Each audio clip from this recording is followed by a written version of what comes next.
Good afternoon, everyone. Welcome back. Good afternoon. Good afternoon.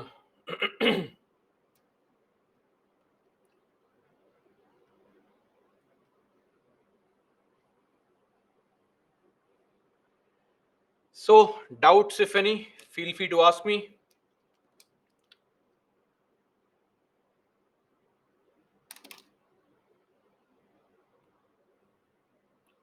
बड़े दिनों के बाद आपका साथ मिल रहा आपके साथ मिल रहा हूँ तारा oh great very good afternoon Shivaji okay yes welcome back guys uh yes Jayanta we'll come to the 2023 question of course. Thank you Naranjan.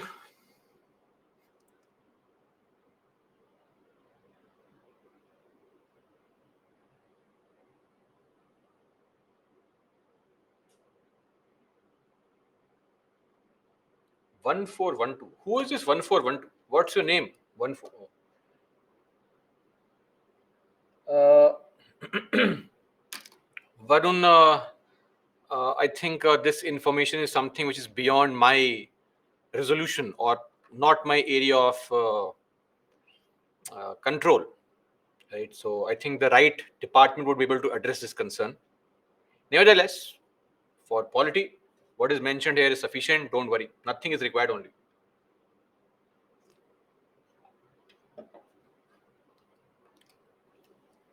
Parshuram, yes, Parshuram.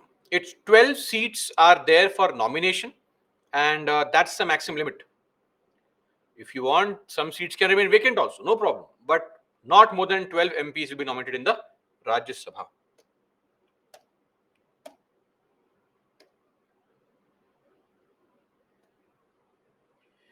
Yes, please ask it out. Okay, now let's begin. I hope you are all back and awake. Please, for the next 1.5 hours, stay awake. Tea, coffee, whatever floats, washing your face, but don't sleep, please. So let's come back to this topic. And before we begin, solve this question. Came in 2023.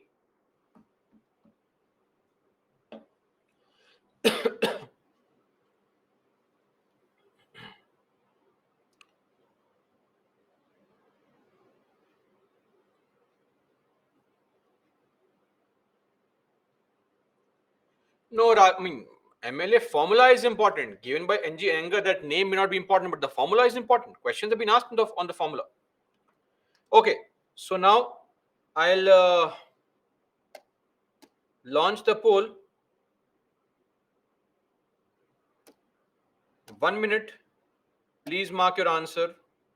Okay.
Okay. So very few got this correct. Most of you marked B. Tell me, what did you think was the correct statement? Those who marked B, C, and D. See, when it comes to the first statement, it is wrong. The members nominated to either house of the parliament or the legislative assemblies. Nominated members are not eligible for inclusion in the electoral college. Yes, one is wrong because only elected MPs, elected MLAs. First thing. Second, higher the number of elective assembly seats, higher is the value of vote. No, no. Elective assembly seats, meaning number of MLAs, is the denominator. If denominator is high, how can we, get the vote value to be high? Right? This is wrong. If the denominator number of elective seats is higher, the vote value will be lower. So 2 is wrong. So clearly, how many statements are correct? 3 are correct, 4 are correct, can't be the answer. Elimination. Somehow we'll try to eliminate, right? Now, third, look at the fourth question. The value of vote of each MLA of Pondicherry is higher than that of Arunachal Pradesh because the ratio of total population or to the total number of elective seats in Pondicherry is greater as compared to Arunachal Pradesh is actually correct because that's the formula, right? If you look at the chart also, they explained properly. UT of Pondicherry 30 and 4.7 and Arunachal 60 and 4.7. So yes, because the denominator is very high, so the vote value of MLA of Pondicherry is higher. 4 is correct. But let me just clarify here. Nobody could have marked 3 as right or wrong without knowing the factual details. And it is frankly impossible for people to determine this because you may feel MP has higher population, so the vote value of MLA of MP will be higher. Sadly, that's not the case. Let's look at it. Where is that? Madhya Pradesh. 233 crore. 131. Where is Kerala? Kerala, 140, 2.13, 152. You can see very well that for Kerala it is 152, for MP it is 131, right? So,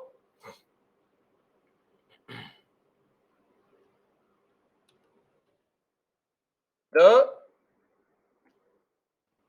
third statement is actually wrong because the vote value of MLA of Kerala is higher than the vote value of MLA of MP. So only one is correct.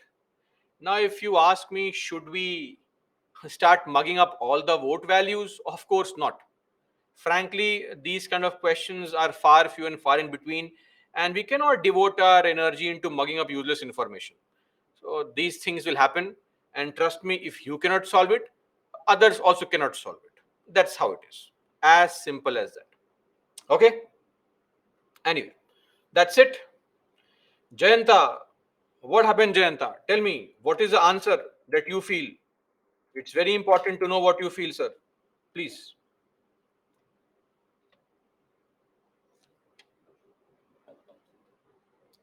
Okay.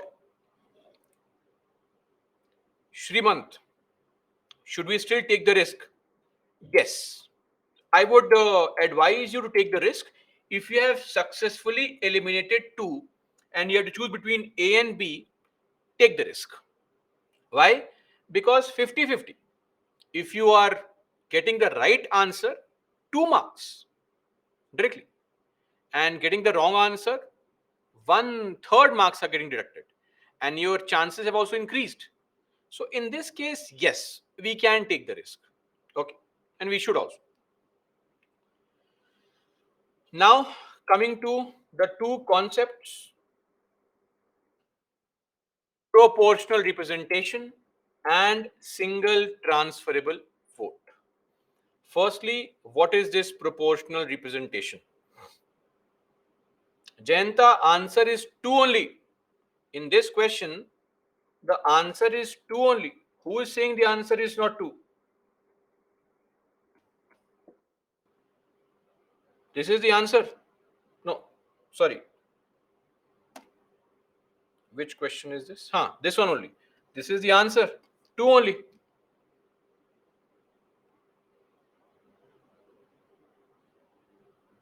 Janta, what happened? I pointed out this is wrong. Please refer to the PPT. Okay? This is incorrect. This is also incorrect. This is correct. These two are wrong. What happened? All okay? Anyway, let's not waste time on all these things. Proportional representation. Now, coming to this concept, very simple, very easy. As far as this concept is concerned, I'll give an example.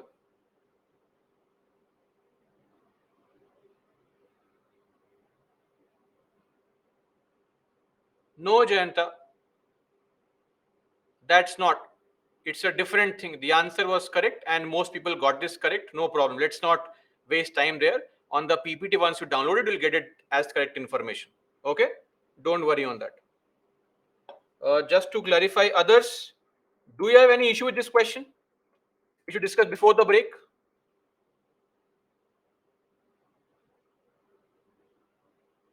Was the answer incorrect or something? Okay, great. Now, proportional representation. Representation in proportion to the value that you hold in the total population. Simple. I'll explain. Let us assume this class has 100 people, 100 aspirants are there, all innocent aspirants. Now, in this class, let us say 60 people are arts graduates, humanities background. 30 people are from commerce background. And 10 people are engineers. Okay? 10 are engineers. We have to pick and choose from this group 10 people to have a debate or discussion on country's growth and development, etc.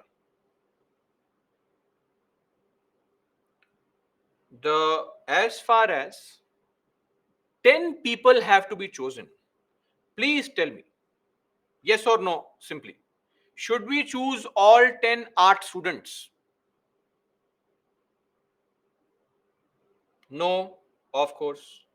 So should we choose 5 art students, 2 commerce students, and 3 engineering students? Will that be correct? That's also not correct. This means that there should be some ratio in which we should choose them so that everybody is represented in the same proportion that they are in the total population.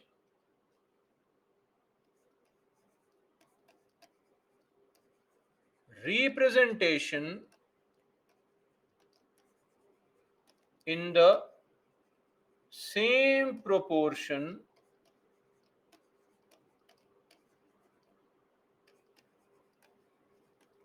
that one is in the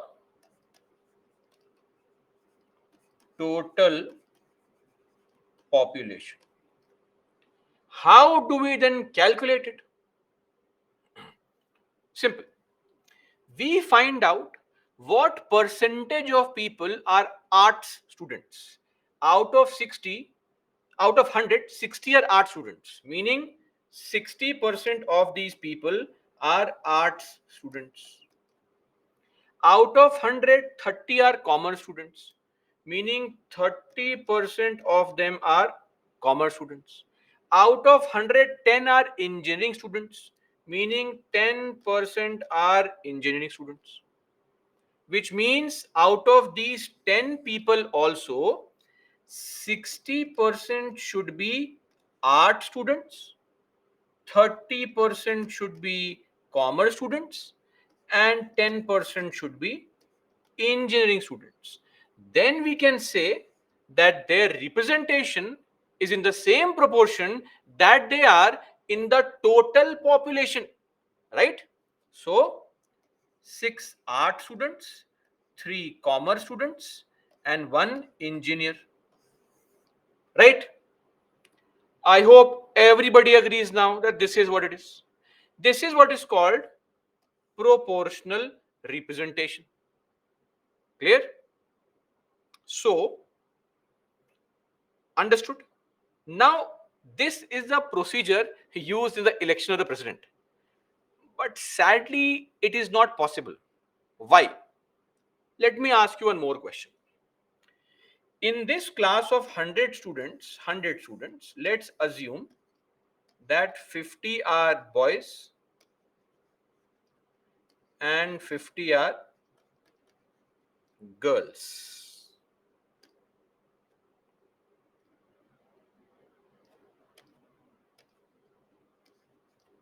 Okay. Now, if I have to choose 10 people, group of 10, so it's very simple. I will choose 5 boys and 5 girls. But if I tell you there is a debate going on gender studies, I want to choose one student only. Who do we choose? Tell me. If we choose a boy, then girls have no representation. And if we choose a girl, then boys have no representation. Yes or no? Clear? So, whatever you choose, whichever gender you choose, the other people have no representation. And this is a problem because there is only one seat. Now, tell me, my dear aspirants, how many presidents do we have in the country? How many presidents? One only. So, how can there be a proportional representation? It's not possible, right? So, even though we say that we are we follow the system of proportional representation, it is not possible. But since there is only one post of president, proportional representation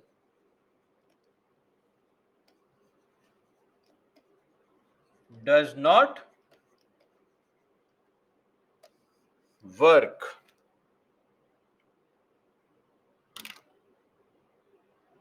Are we clear? Proportional representation. It can only work if there are multiple seats. Why? Because every person there must represent or will represent various sections of the society. If there is only one person, this system cannot work. Clear? That is why, even though we say so, it does not actually work. This is called proportional representation. Now, coming to the next concept, single transferable vote. This system actually works, but in the current scenario, the last 2 3 decades is not applicable. So, what is a single transferable vote? Simple, real life scenario.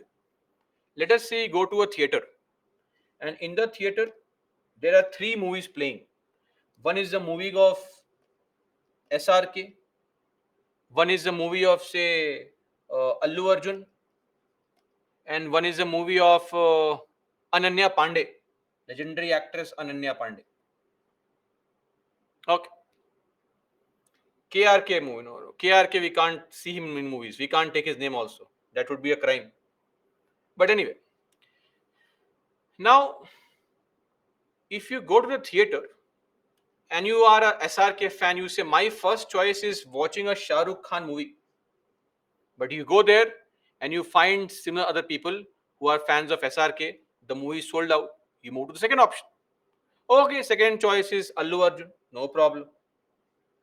Or somebody can go and say that I am a fan of Allu Arjun, first choice. Okay, first choice.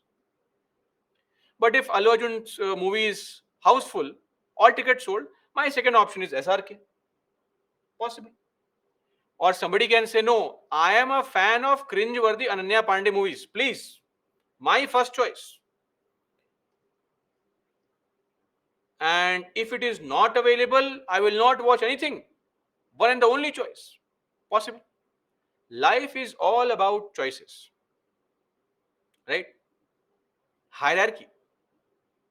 You write nice DP to somebody, and when the DP becomes invisible to you, you write nice DP to somebody else.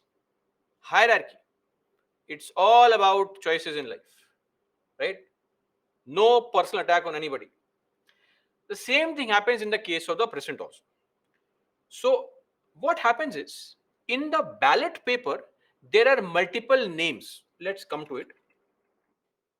This is the ballot paper. The ballot paper given to the MP and the MLA. So, this is an example. On the left is a ballot paper given to the what? MLA. Now, this ballot paper is actually uh, pink in color. So, I'll write this with pink. This is meant for MLA. And ballot paper of MP is in green. So, look at this. There are some candidates who are contesting elections. Jaibir, Rajesh Kumar Singh, Ravi Yadav, Rohit Kumar. These are four candidates. An MP from Bihar. Say there's an MP from Bihar. What is 173? This is the vote value. So I am given this for ballot paper. I am an MLA from Bihar. Sorry, MLA from Bihar, not MP. I am given this ballot paper and I have to mark my choice. I will say Jabir is my first preference. Ravi Yadav is preference number 2. Rajesh Kumar Singh is preference number 3. And Rohit Kumar is preference number 4. That is my preference. So I want Jabir to become the president of India. But if Jabir somehow does not become, my second choice is Ravi Yadav.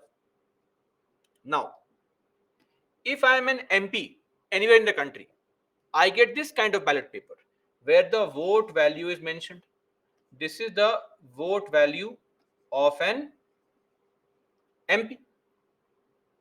Now, I may say, no, my first choice is Rohit Kumar. Second choice is Rajesh Kumar Singh. Third choice is Jabir. And I don't want to mark fourth choice. That's it. That's also possible. No problem. This is also possible. Are you clear? So every MP, every MLA keeps on marking the preferences. And then when all the preferences have been marked, what happens? Let us say an MP or MLA, like I gave this vote to Jabir. So I did not give just one vote to Jabir. This would mean 1 into 173. Here it would mean 1 into 700. So Rohit Kumar received 700 votes. Jabbi received 173 votes. That's the concept of vote value. Every vote you multiply, you keep on adding and get the final votes received by a candidate. Clear? So think of a very simplistic example of single transferable vote. So what is going to happen here? Let's assume there is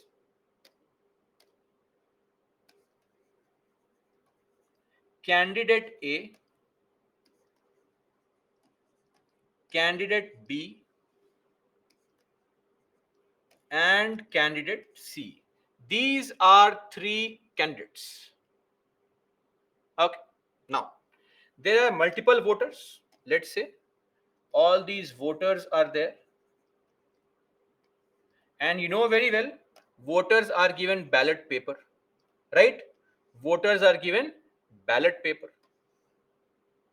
Ballot paper. This is voter number P, voter Q, voter R, voter S. Options before me are A, B, C, A, B, C, A, B, C, A, B, C. Now, voter P says, my first choice is C, my second choice is B, my third choice is A. Voter Q says, my first choice is B, my second choice is A. That's it, no third choice. Voter number R says, my first choice is A, second choice is C, third choice is B. Clear? Voter S says, my first choice is A, B is also my first choice. I am confused, and he marks 1 in both the places. Now counting starts. So what we'll do is we'll simply allocate the votes to the people who received the first choice. P voted for C as a first choice. Vote goes to C. Q voted for B as a first choice. Vote goes to B. R voted for A as a first choice. Vote goes to R. Now this fellow S is highly stupid. He has tried to act over smart, choosing both, sending nice DP to multiple people. This is wrong. This vote is cancelled. Vote cancelled. Such kind of votes are cancelled. If you don't mark a preference, you don't mark any first preference, if you do all such nonsense, those votes are declared invalid.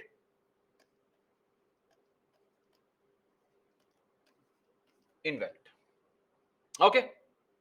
Now, all the votes received by A, B, and C are added, and they are multiplied with their vote value of whoever voted. So let's assume that this was an MP vote. So candidate C received 700 votes in total. Okay. Candidate B received in total 2 MP votes into 700. Some MLA vote in Bihar into 173, etc., etc., etc. Adding all these votes, the total came to 4,500 votes. Let's assume. And similarly, candidate C received multiple votes. Adding all of these votes, his total came to 4,800 votes. Okay. Now, the votes here in total are 10,000. Now comes the catch.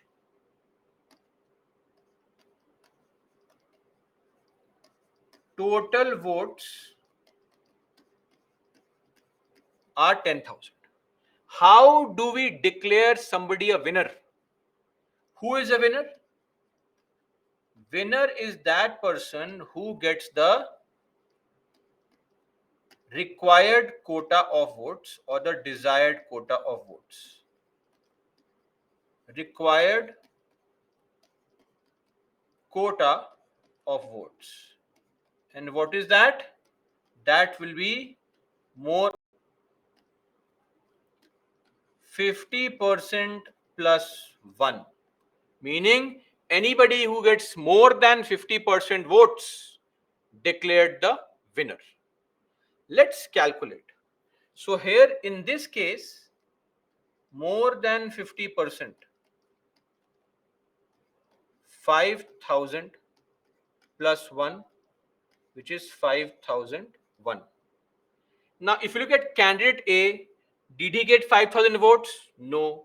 B, no. C, no. No candidate got 5,000 votes.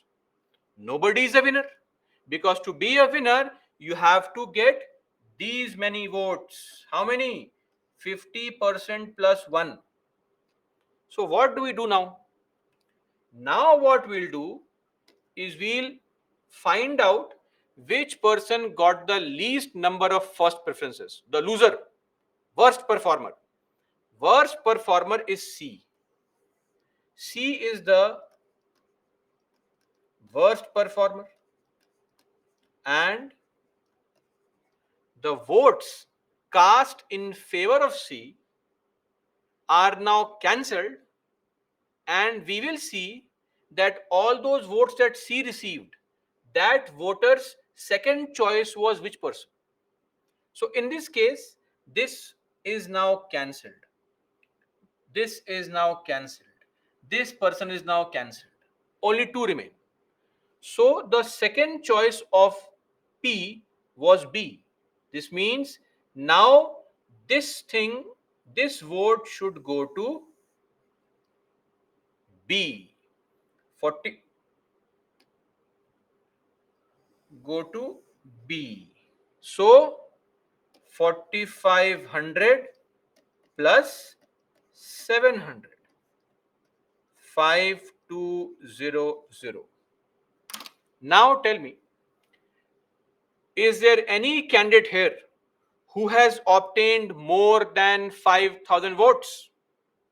Is there any person here? Tell me.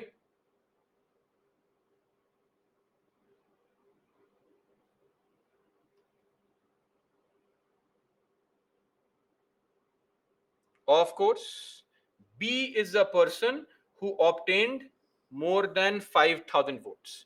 Hence, B is declared the winner. Are you clear? This is called single transferable vote. This is sufficient. In the examination, nothing will be asked beyond this. Not even this will be asked. Nobody is going to ask you explain the procedure of single transferable vote, but this is the procedure for those who want to understand.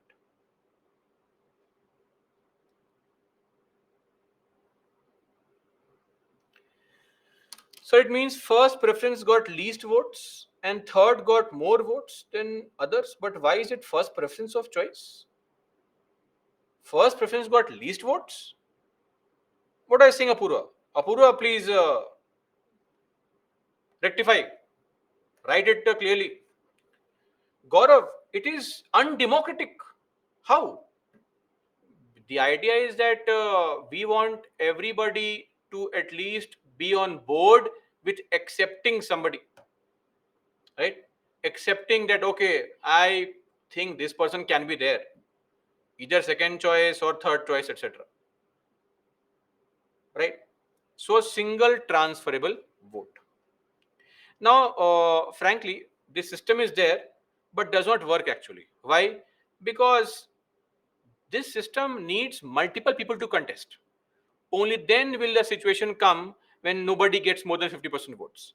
If two people are contesting, then somebody will always get more than 50% votes.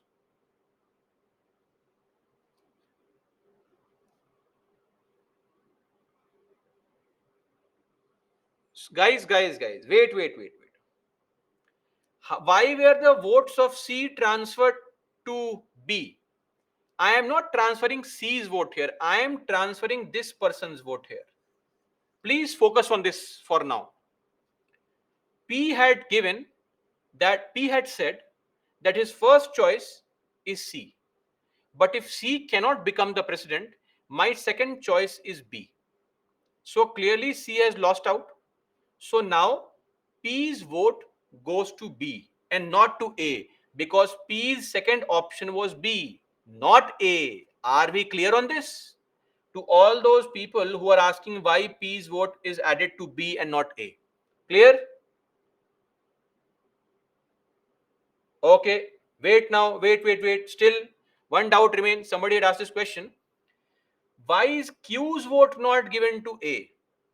Q's vote, what is Q's vote? Q says B is my first choice. B is still in the race. How can we cancel it?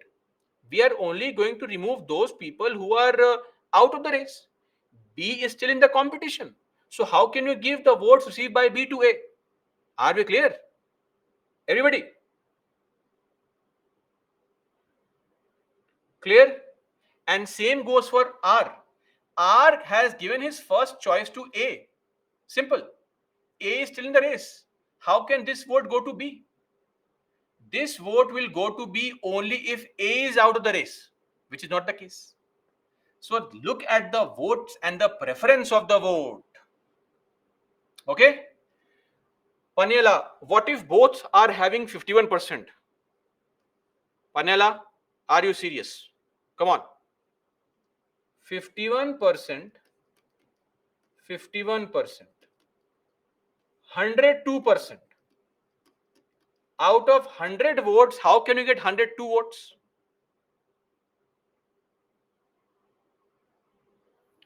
Preference into vote value. Then first preference got less votes. This is Apurva.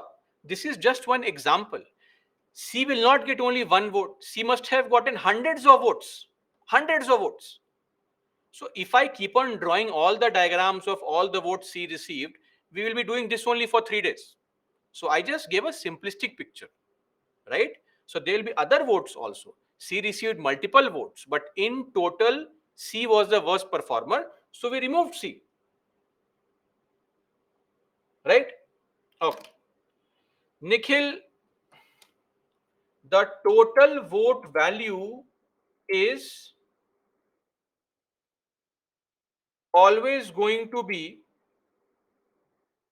somebody obtaining more than 50% votes.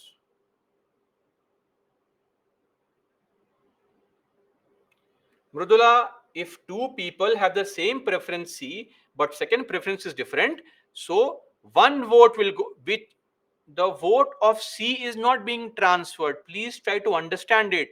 Forget C. C is a loser. Remove him. Understand from the perspective of the voter. If my first choice was C and second choice was A, C is gone, my vote goes to A. If your first choice was C and second choice was B, C is gone, your vote goes to B.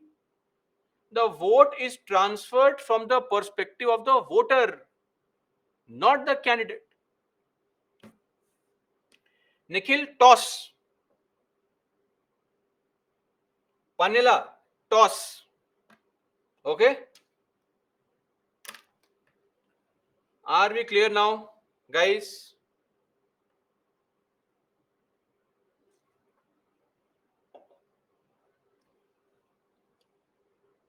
Now, if somebody still has a doubt, this video will be there. You can play the video again, watch it again, and you can also try to create own scenarios, but don't make mathematical error in the scenario. And you can understand comprehensively what this process can be. Clear? Okay. So this is the single transferable vote. And let me just remind you, your video will be available only for 7 days. So please revise that in 7 days. Clear? Okay. And for those who still have some issue, it is okay. This will never be asked in the examination. Never, ever. Clear? Still. And if you still have a doubt, watch the recorded video of this video. Live class only will be recorded. So watch that also. No problem. Let's move on now. Now coming to the next important question. What if there is an election dispute? Possible? Because the idea being that if somebody is contesting election and he loses the election, cheating has happened. What if somebody starts shouting cheating? Then, so we need to have a mechanism to resolve election disputes.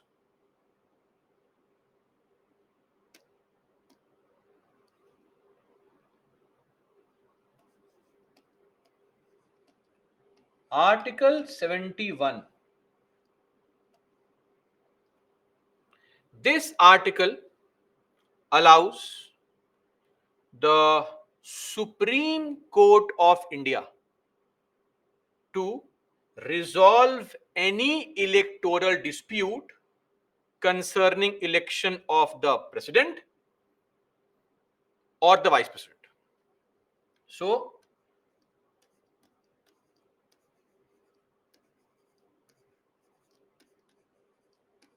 to be resolved by Supreme Court only. Clear? No other court has this kind of power. Only Supreme Court. So, the authority having the jurisdiction to try an election petition is the Supreme Court. Article 71 says so. Section 14 of the Presidential and the VP Election Act says so. Right? Now,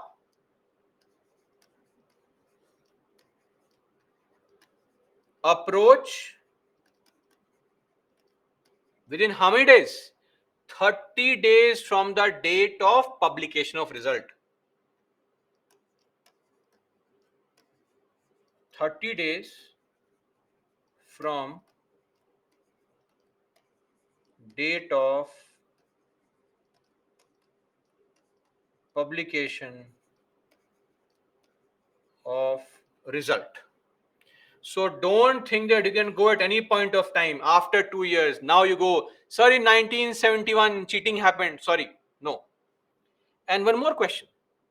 After all, who can approach the Supreme Court? So only the candidate who has contested and lost or won, or electors can approach. Who can approach? Either the candidate who contested or elector.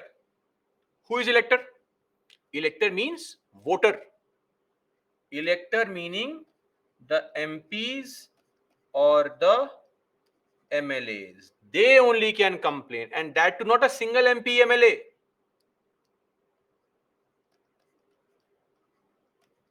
At least 20. At least 20 electors have to approach.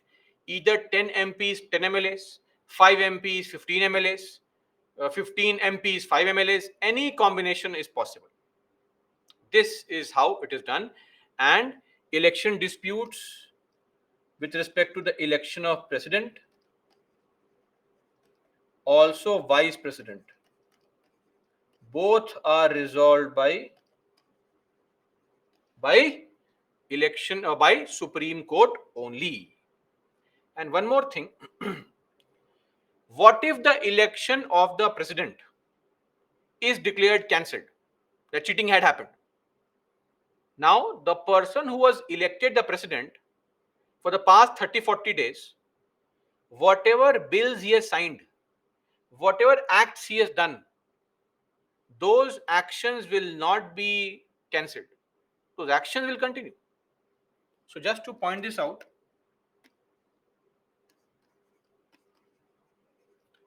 in case the election is declared void, any action taken by the president will be or not be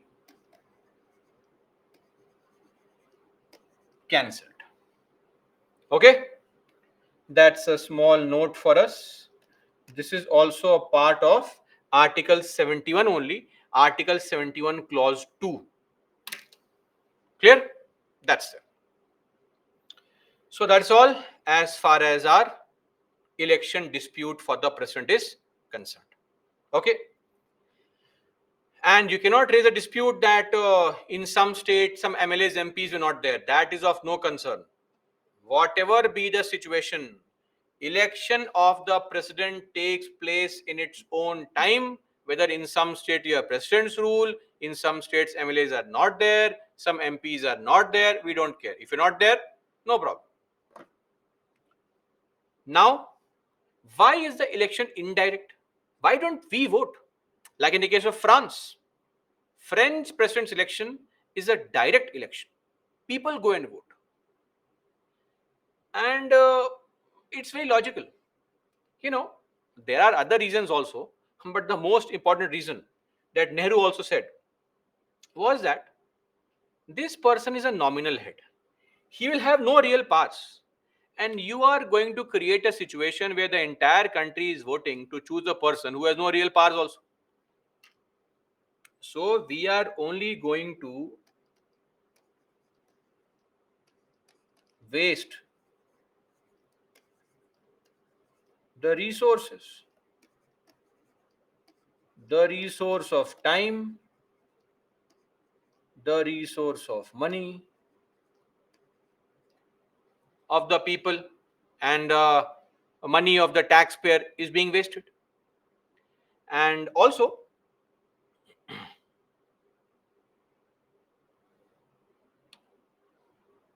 not be cancelled, will not be cancelled.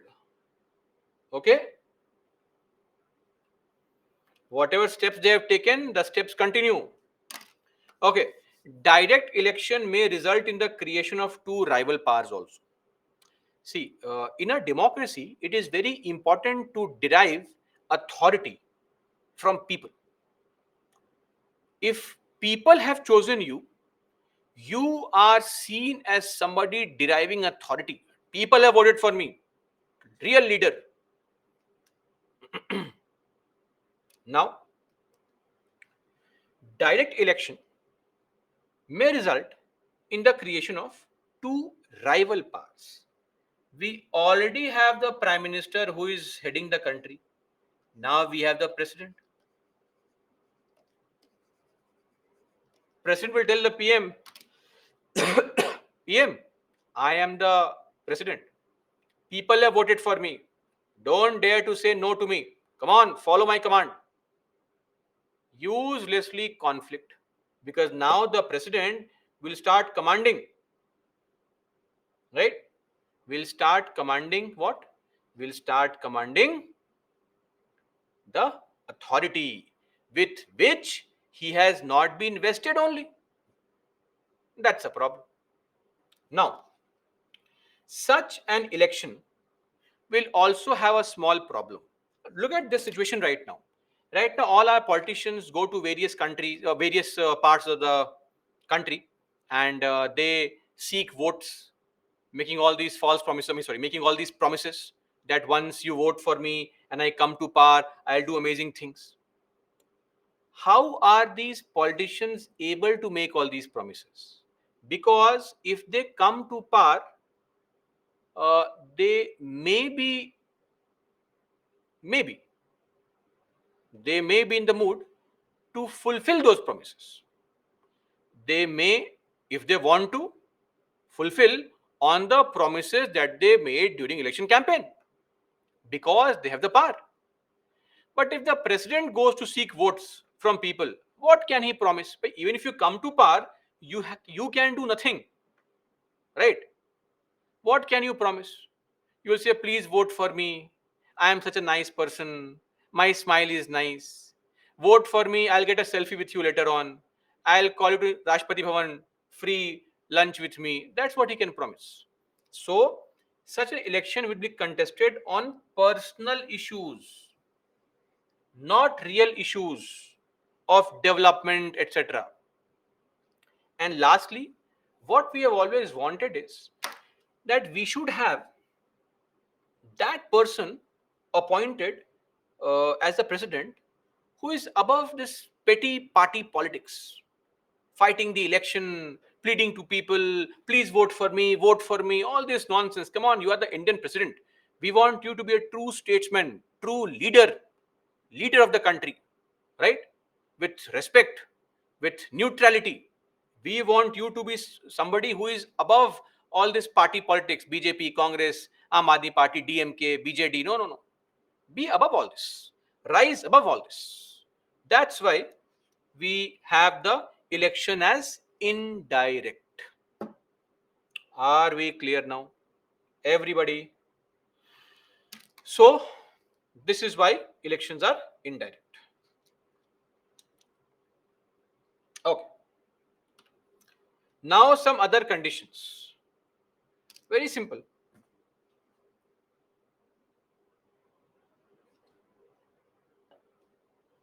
Some backstory. Back in 1950s, 60s, to contest the election, everybody would go and run and say, I want to become president. Please, I want to fight the election. Like UPSC form. 10 lakh people fill up the form. Only 5 lakh come for the examination. Prelims only. Many people without even studying, knowing anything. Why? Because they saw Ganga Jal. Why? Because a policeman caught them on the road, harassed them. So now they are very angry. Come on, I have to become IPS officer. They saw Singham. That is not how it is in real life. It's different. But anyway, so 30, 40, 50 people would contest. Some of them, and most of them, would get zero votes. Nobody knew them. Not even their spouse knew them properly. And they contested. If you are contesting elections, then election commission has to add your name in the ballot paper. Huge list of ballot paper. Uselessly. Zero votes. So the better thing was to at least have those people who had some chance of winning the election. So a criteria was put. What's the criteria? That if you want to contest, get signature of 50 electors as proposers. Proposer. Who is a proposer? Proposer is somebody who proposes your name. Right? Nominates.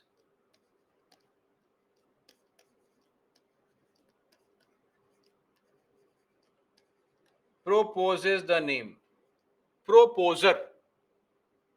So on the nomination paper, 50 MPs or MLAs, electors, MP, MLA, 50 of them have to sign that yes, I support this person. And not just this, another 50 MPs are seconders. Who are these? Seconders, they support the proposer. Seconders are saying that, see, these 50 people are agreeing on the name. We also agree on this name. Amazing person. So these people are supporting the proposer. In total, how many MPs, MLAs have to sign? 100 MP, MLAs have to sign. Just so that you can contest.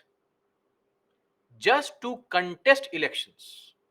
100 MP or MLA, any combination, signatures are required. A common person has no such capability. We cannot get a sign of single MP, MLA. Are you talking about 100 MPs, MLAs? It's unthinkable. Unthinkable. That is why this is a very important criteria to eliminate all those people who have no scope whatsoever of winning the election. Right? That's it. Apart from this, there's a small point again. You have to also give a security deposit, just like in your PG, in your college, school, hostel, etc. Some security money is given, so that on the last day, if you are breaking the fan, right, folding the fan wings only, breaking lab equipment, etc., the money can be deducted, right, from your security deposit. Similarly, here also, 15,000 rupees are submitted to the RBI. And if you are not able to get 1/6 of the votes required to win the election, then your 15,000 rupees is gone. Sorry. So, but if you get more than 1/6 votes, even if you lose, no problem. So if somebody gets 30-40% votes and has lost the election, no problem. But you are getting 100, 200 votes, 1% votes, then sorry, your money is also gone. In Hindi, it is called Zamanat Zapt. Such a pathetic performance that you could not win even handful of votes. That is where the money is also forfeited. It is seized and kept with government only. Clear? These are some other conditions. And just to point out, we always have people who contest elections, but sometimes there have been cases where, or not sometimes, just once, there was a case where in 1977, Neelam Sanjeev Reddy, he became the president of India, and he was elected unopposed because 37 people filed nomination paper. All other 36 people, their form was rejected because of some problem. He was the only person who was there, no elections. He directly became the president. So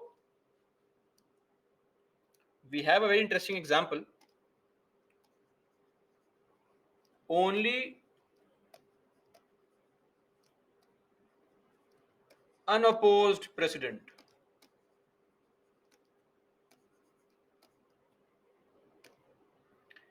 Neelam Sanjeev Reddy, 1977 to 1982. Just a fact. Fun fact. Vedant, elections will only take place if we have a person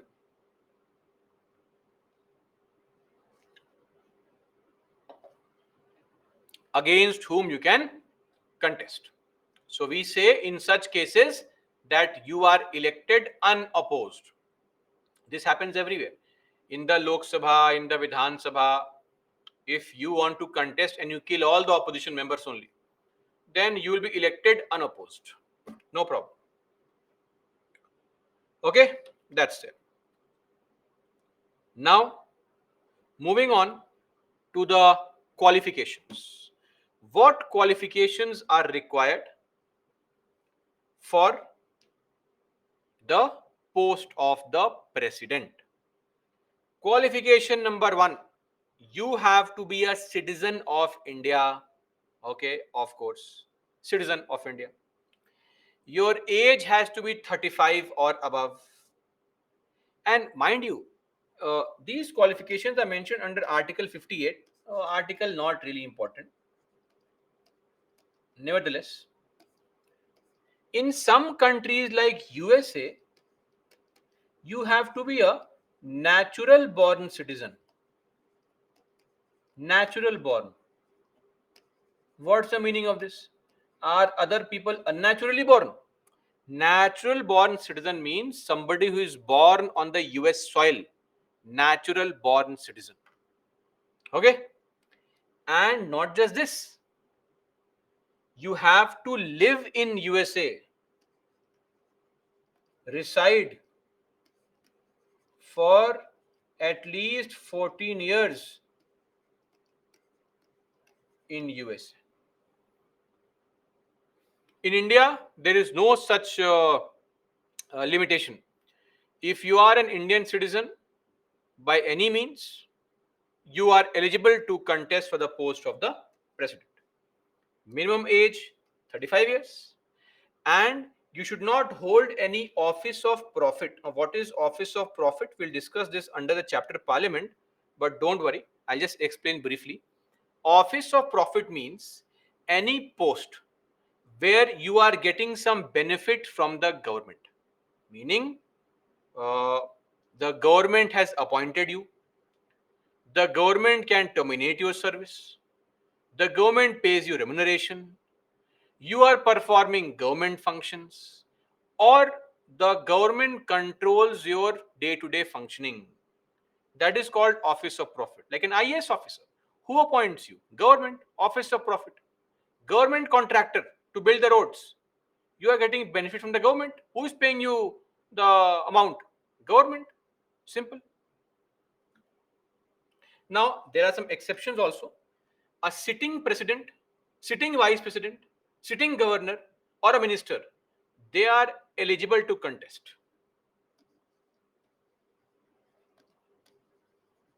President, VP, governor, minister, they are eligible to contest. Okay.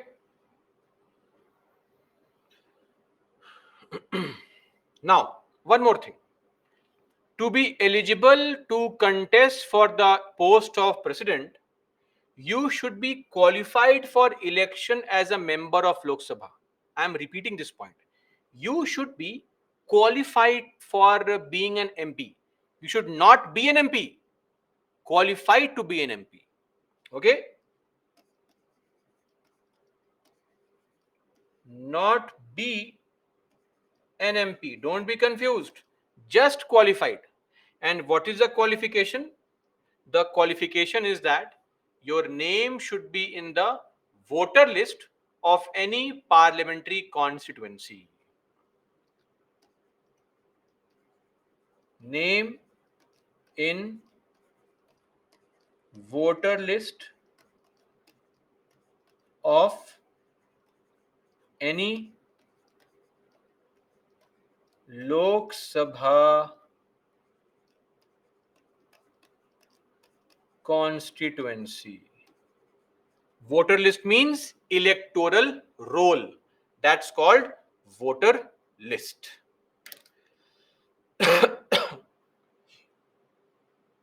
Himachal, there is no maximum age. Vedant, can someone resign there? Yes, yes, of course they can resign from their office. No problem. Sherlin, this basically means that you should be a voter in the country. Simple. Your name should be in the voter list in any constituency. So if you have ever voted, there is a list of voters who are allowed to vote. Voters. Your name should be there. Simple. Qualification. Now, once you become the president, you also have to take an oath. Oath and affirmation.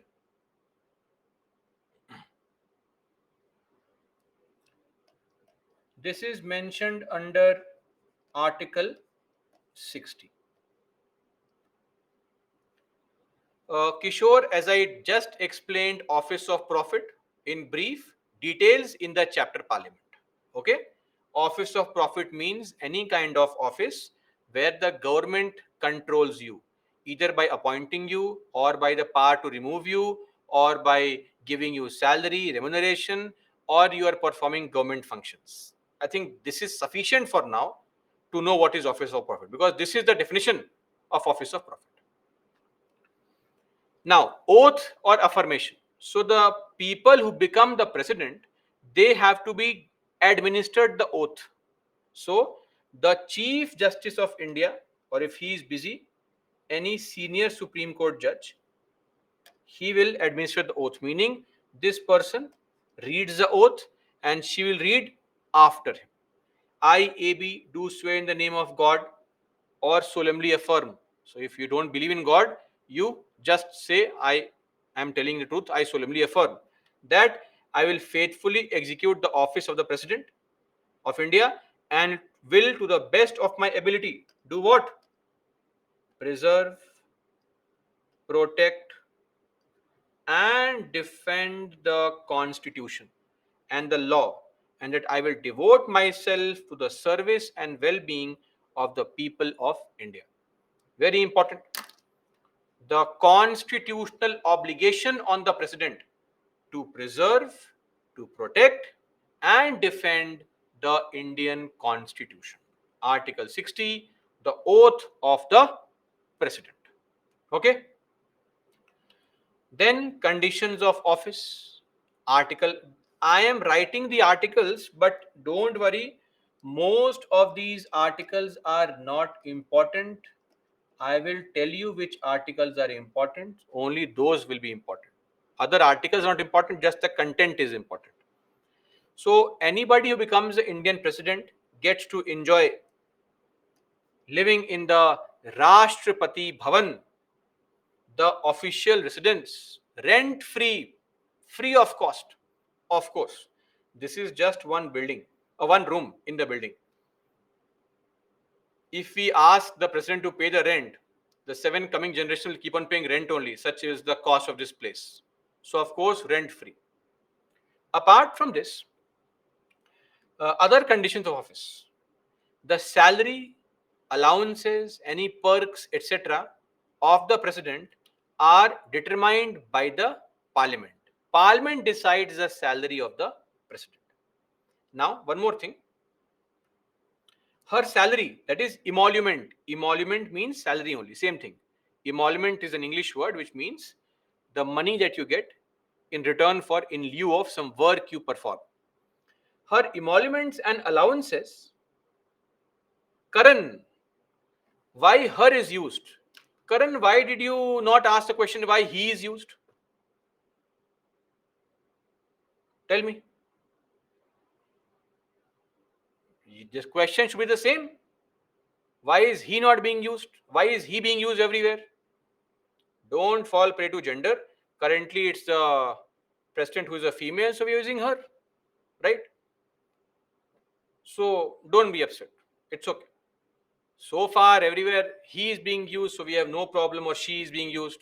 Certainly, if we are using a different gender, I don't think there should be any issue or concern, right? Okay. Her emoluments and allowances, salary, are charged on CFI. Charged on CFI. And it cannot be diminished during his term of office. Oh, during the term of office can't be diminished. Meaning, whatever salary is given, promised, will be given. But one more point, salary is charged on CFI. So, of course, what is CFI and what is charged? We'll discuss it shortly. Firstly, let's discuss what is a CFI. Pooja, salaries or allowances are both tax free. Who says, or who creates all these false rumors? Nothing is tax free. Why will it be tax free? You have to pay tax. President or PM, everybody pays tax. Okay?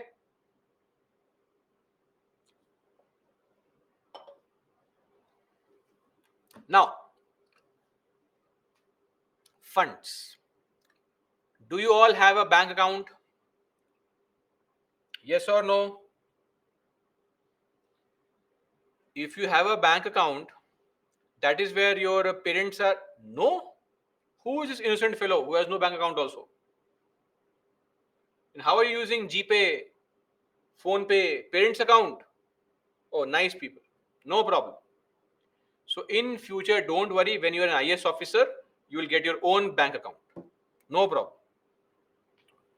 Now, your father, mother must have a bank account, I'm sure. If you don't, so all the money that your parents get, maybe the salary, maybe some business income, maybe somebody returns the loan, maybe they have taken the loan, they keep it in some account, their account, your account. Similarly, Government of India also has some accounts where they keep all the money that they receive. There are three accounts. First one is the Consolidated Fund of India. Also for the states, states also can have their own Consolidated Fund of the state. Okay. Now, this is Article 266, Clause 1. Now, what is this CFI? It is a fund to which all the receipts, all the receipts are credited. All the money comes inside and all the payment is debited.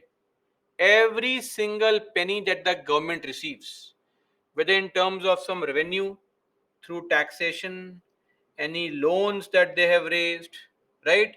Any repayment of loan, any and every single penny that you can think of. When you pay GST, income tax, this tax, that tax, all the money goes to which account? CFI. If you pay tax to your state government, it goes to your CFS. Clear? So, and all the legally authorized payments on behalf of government of India are made out of this fund only. So every single penny the government wastes, I mean government spends, is taken out from this CFI only, whether for budget, whether for some scheme, some program, etc. Now, if we allow the government to spend money on their own, no checks, nothing, of course we know what will happen. So there is a small check. And what's the check? The check is that no money out of this fund can be appropriated. This word appropriate means withdraw. So appropriated, withdrawn. No money from the CFI can be taken out except in accordance with a parliamentary law. Without the parliament's permission, you cannot take out money from CFI. Meaning, to take out money from CFI, you need to get a proposal passed. This is to act as a check to prevent misuse of the money. This is mentioned in the constitution only, Article 266, Clause 3. Okay, CFI. But then sometimes government runs various kind of schemes also. Atal Pension Yojana, Sukanya Samriddhi Yojana, all the provident fund schemes, Kisan Vikas Patra. This is our money which we have kept with the government. This kind of money is not kept in CFI. This is kept in PAI, Public Accounts of India, Article 266, Clause 2. And the same thing is there for the states also. States can have their own PAS, Public Accounts of States. So, all other public money other than those which are credited to the CFI received by or on behalf of Government of India shall be credited here. PPF deposit, judicial deposit, saving bank deposit, departmental deposit, remittances, schemes like PPF,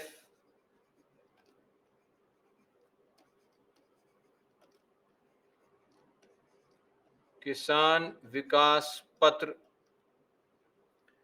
schemes like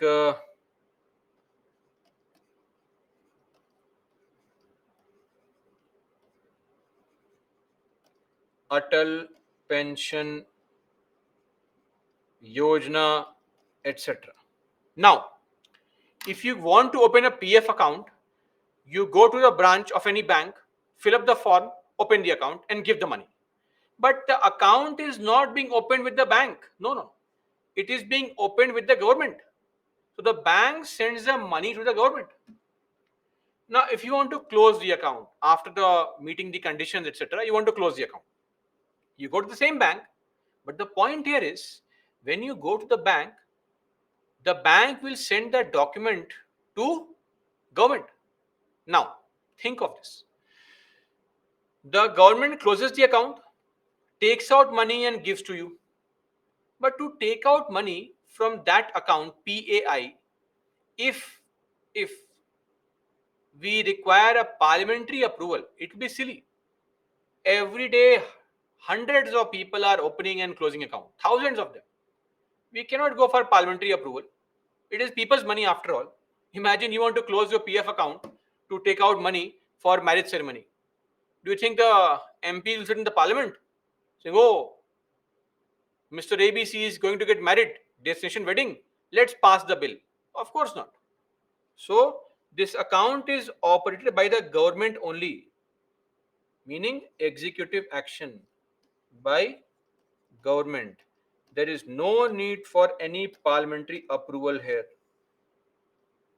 And why? Because such payments are mostly in the nature of banking transactions. And that is why there is no need for any parliamentary approval. Clear? That's there.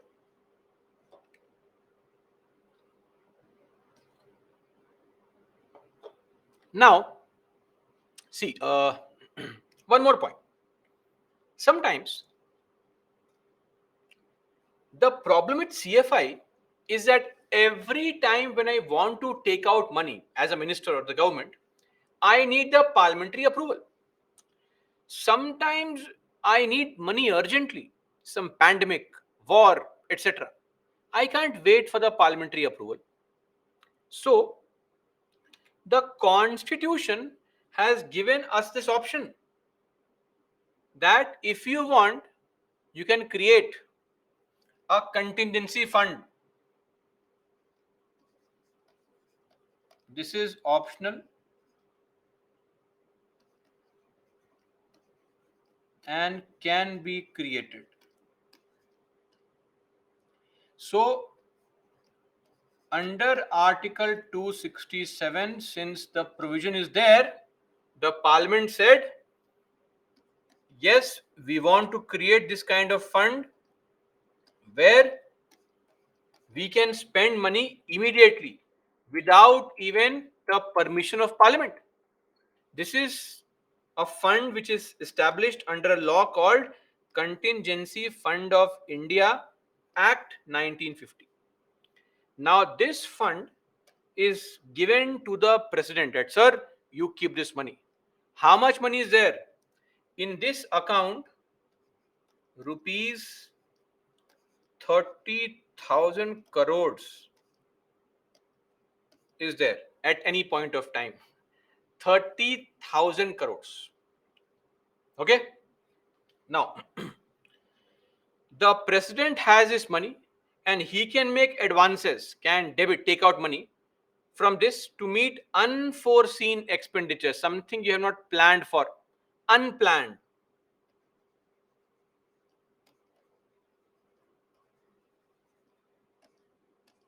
Unforeseen expenditure pending its authorization. That's the beauty here. So, money from CFI can be taken out right now, but later on you have to get the approval of Parliament. So, the difference here in CFI is that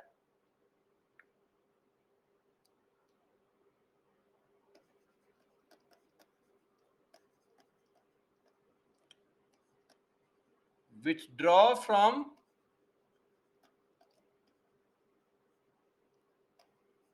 contingency fund and approval later. So, difference from CFI is that in CFI, firstly approval, then withdrawal. Here, you take out money, you spend it because it's urgent. Later on, the parliament will approve it. So, it is approval post expenditure. Once you have spent the money, then approve. For example, all these terms. We will be discussing all these terms under budget. Don't worry. What these terms mean and when is it used.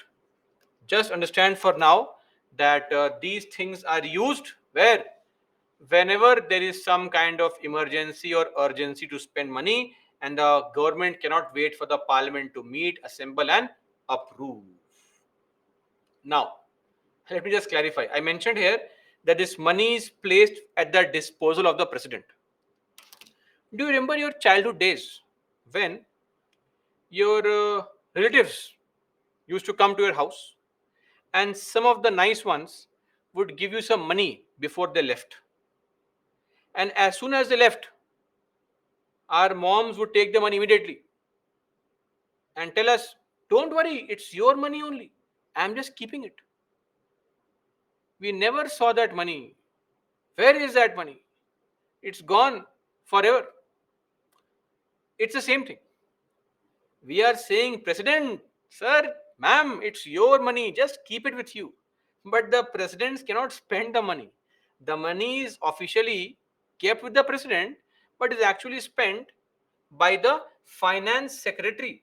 Finance secretary, the IAS officer in the Department of Economic Affairs. Okay.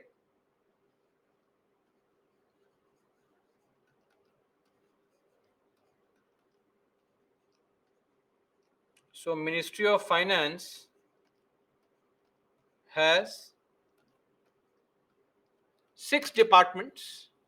One such department, the head, the Department of Economic Affairs, their IS is the one who controls it, and he or she will spend the money officially.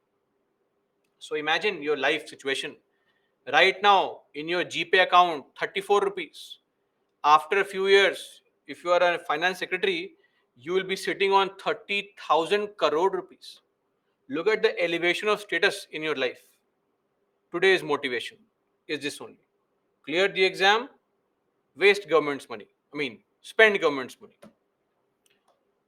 Are we clear on these three accounts? CFI, PAI, and contingency fund.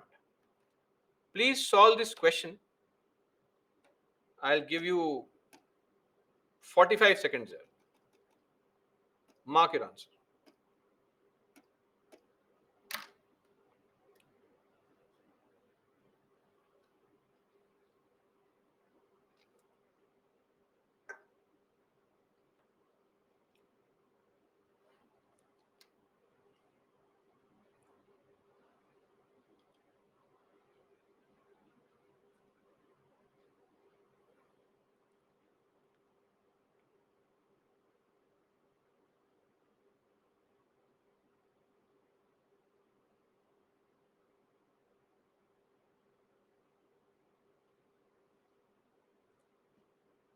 Done.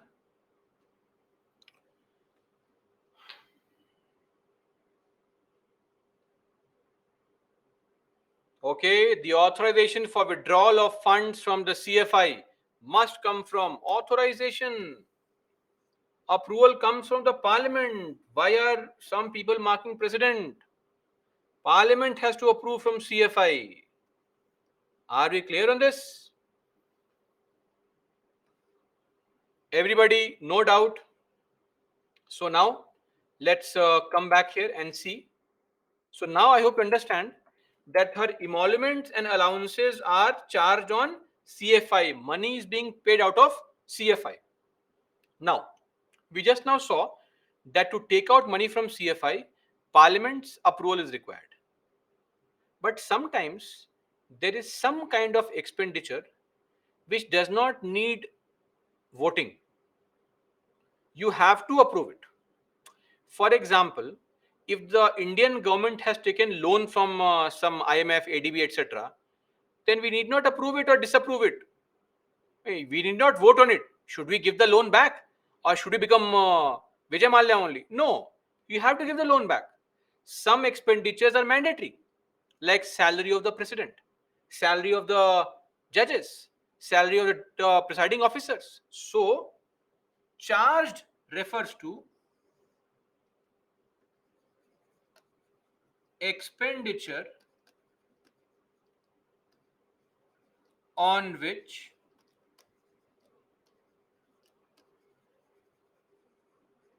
no voting is allowed.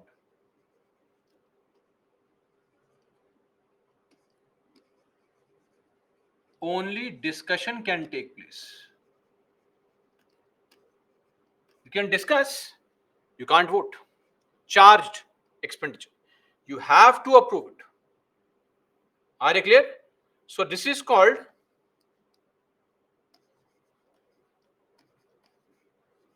charged expenditure. I hope this point is clear for everybody.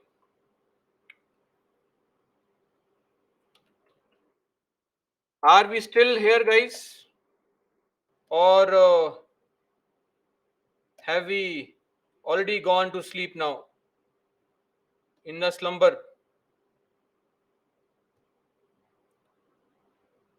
One person says clear. Okay, some of your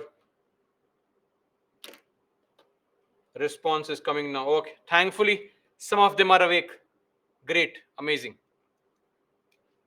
If you keep on responding, I can get a sense that okay, we are awake, because this is not a class where I can see you. So don't get too lazy and comfortable. Okay. Acha, since we are discussing the salaries and all, let me introduce you to a schedule. So in the morning we discuss a schedule called Schedule 7 lists: union list, state list, concurrent list. Now, under Schedule 2 is the salary or emolument of certain categories of people mentioned. Which people? The Indian president, the governors, the presiding officers, judges of Supreme Court and High Courts, and the CAG. What's the salary of the President of India? Figure not important, but please remember the salary of the Indian President is 5 lakh per month per mensum. Engineers, it's not some annual CTC package, monthly salary. Don't be confused. Governors, 3.5 lakhs. So, vice president's salary is also mentioned here. How? Because presiding officer of Rajya Sabha is the vice president of India. His salary is 4 lakhs. Then, Chief Justice of India, he gets 2.85 lakhs. Supreme Court judges get 2.5 lakhs.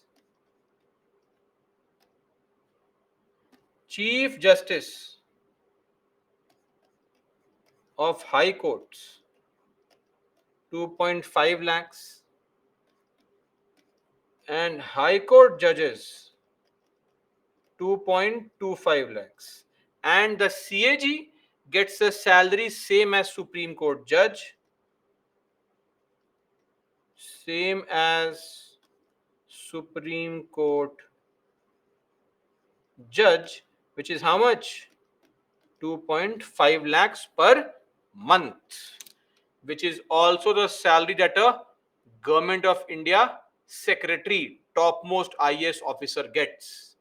You will get after 25-30 years of service. When you join after your probation and training, your first posting, you'll be getting a salary somewhere close to 65-70,000 rupees per month. Okay? But anyway, I'm sure you're not going to join the office for salary, but for corruption, sorry, but for serving the country. So, of course, that's the case. Anyway, let's do one thing. Let's take a quick break. I'll just show you. Second schedule, all this is mentioned. So, let's take a quick break. Not too much time. 3:50, 12 minutes. Break, please. Come back at 3:50 and we'll continue our discussion further. Break, please, guys.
Okay, let's continue.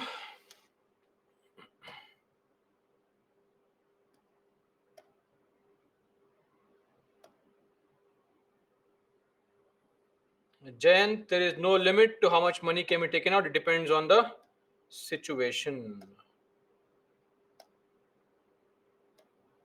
Little, yes, that's possible.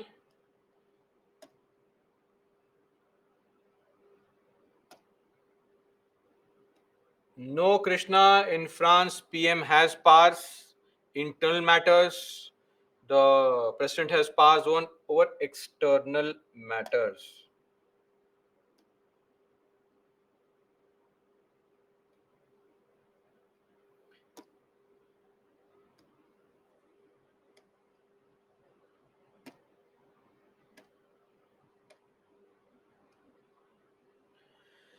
Okay, Rajeshri. If this was an offline live class, it would be a one-time thing only, right? And here, 7 days seem to be insufficient. When we claim ourselves to be aspirants and stuff, it should reflect in our behavior also, right? Anyway, what can we say?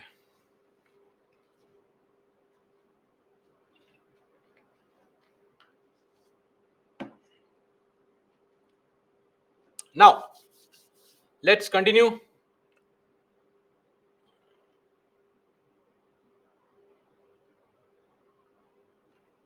So, coming back to the president, term of president's office.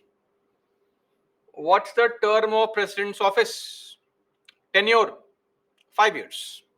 So, Indian president's tenure is 5 years. This is as per Article 56. Then, eligibility. Are they eligible for re-election? Yes, of course. How many times? How many times can a person become Indian president? Any number of times. There is no such limit, but it's like jab tak hai jaan, till you are alive, you keep on getting re-elected. But so far, we have only seen a president getting reappointed, Dr. Rajendra Prasad, 1952, 1957. One more thing, if you compare Indian president to the US president,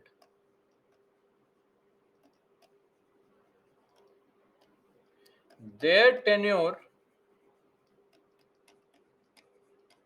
is 4 years only. And they can become president maximum twice. If you compare it to the French president, tenure is of course 5 years. And they can become presidents maximum 2 consecutive times.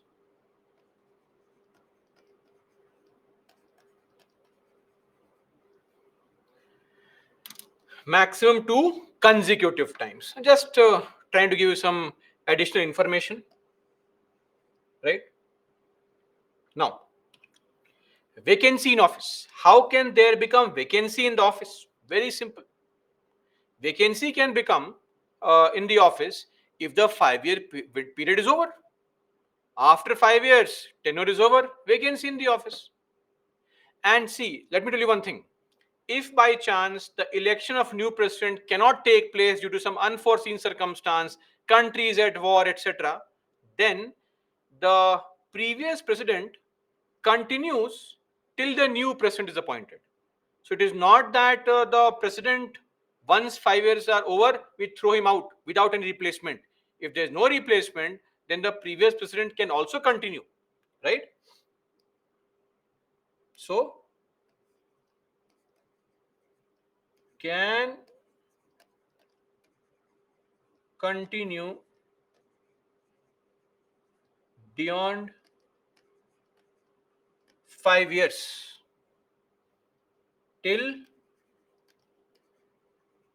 new president is appointed. Clear? That's it. Apart from it, the person can also resign. She can resign. Very simple. When the president resigns, they submit their resignation. So we don't say submit, we say address, because the president is a senior most person. So they address the resignation to the VP, the vice president. And the VP, when he gets the information, he has to communicate this information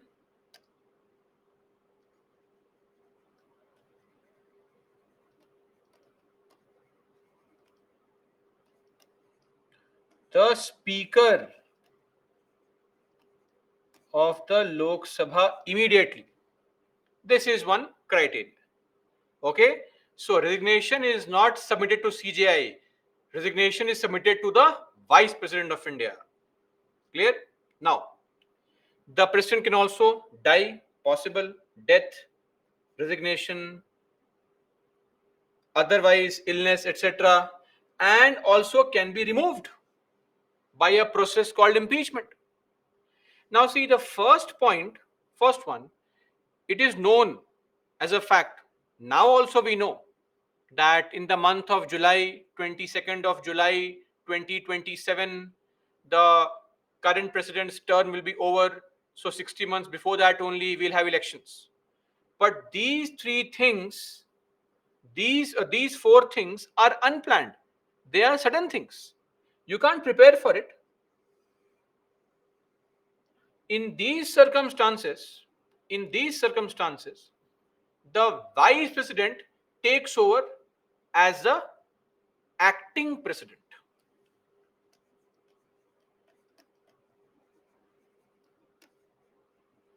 Takes over as acting president for maximum how many months? 6 months only, not more than 6 months. Why? Because within 6 months, election must take place. So we have to officially conduct election and elect a new president. So the VP can enjoy that post for only for 6 months.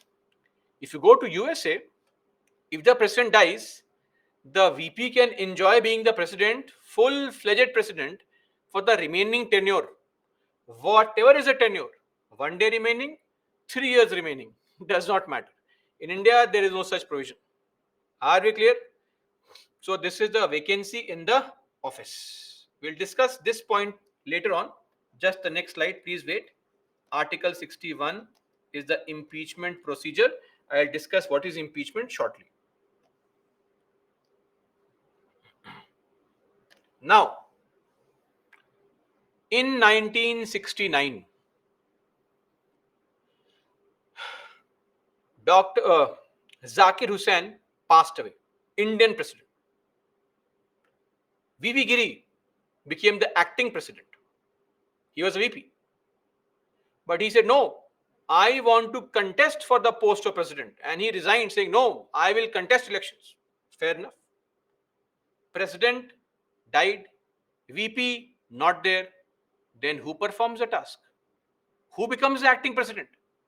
Nothing is mentioned in the constitution. Are we clear on this? Let me explain this point. As per constitution,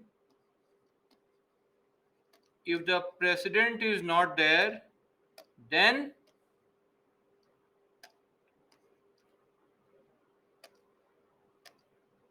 VP becomes the acting president. That's it. The constitution is silent. It happened in 1969. Now what to do? So a law was made, and that law is called the President Discharge of Functions Act. Okay. As per President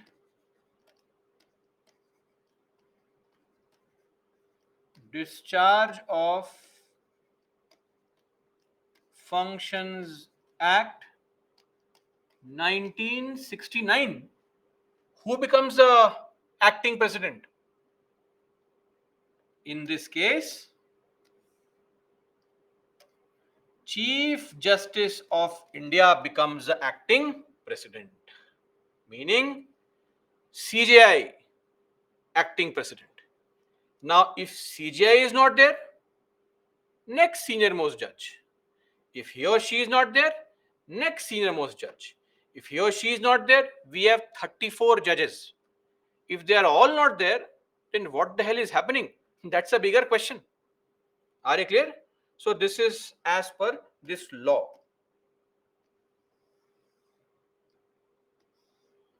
I hope we have understood this point. So if president is not there, then the VP becomes the president. And if VP is also not there, then the CGI becomes the president. Clear? Okay. Now, as I was discussing, this vacancy in office. Under that, one vacancy or one way to vacate this office is what? By the process of impeachment, removal. What is this? Impeachment. Article 61. So, impeachment refers to the procedure of removal of the Indian president. This word impeachment, though impeachment is a generic kind of word only, right? Impeachment actually refers to a procedure of punishing high functionaries by the legislature. It happens in various countries. When you study history, you'll understand the famous impeachment of Warren Hastings by Edmund Burke in the UK Parliament, right? 18th century. Anyway, but in our country, this word impeachment has been used only with the what? President. So please don't use this word impeachment for other people's removal. We use it exclusively for the president. Though it's okay, impeachment is an English word, it can be used anywhere, but a more correct way would be to use it only for president. Now, why or what can be a reason for the removal of the president or impeachment of the president? Ground. Ground. Ground means reason. What's the reason? The reason is very simple. The reason would be violation of the constitution. Now, let me clarify. This word is, or this phrase is not defined in the constitution. It is not defined. Now, what's the manner? Manner is the procedure, the process. What process is followed? So, firstly, this procedure can start in either house, meaning can start in Lok Sabha, can start in Rajya Sabha, any house, either house. But before you start this procedure, 1/4 MPs have to give a notice that we want to remove the president. So, 1/4 MPs of Lok Sabha or 1/4 MPs of Rajya Sabha, they have to give notice. Clear? Now, when you give notice in the house to remove the president or impeach him or her, you have to inform them prior also. 14 days prior notice should be given to the president that president, we are going to bring a proposal to remove you. Please pack your bags. You can't surprise the president. President, surprise, removed. No, you can't do this. Please, you have to inform the person beforehand only. Let call movers and packers, empty the bungalow. Time is coming.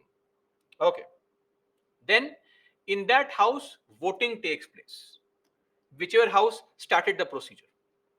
Then this goes in the other house. If the house approves it, if it is passed, approved, then goes to the other house. Other house investigates what is the allegation, is it true or not, how did he violate the constitution, all this drama is done. And then again in the second house, voting takes place. So voting in the first house, voting in the second house.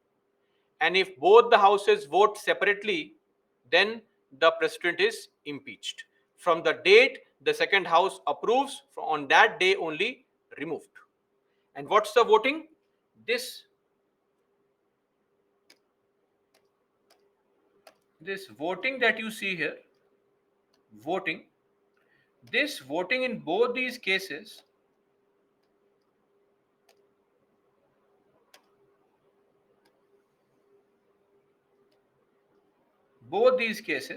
requires not less than 2/3 of total membership of the house, meaning at least 2 by 3 into 543. This is the total members of Lok Sabha must approve that yes, remove the president, and plus 2 by 3 into 245. That's the total number of MPs in the Rajya Sabha. They must approve, right? This number would be roughly, I think, 62. Okay, 62.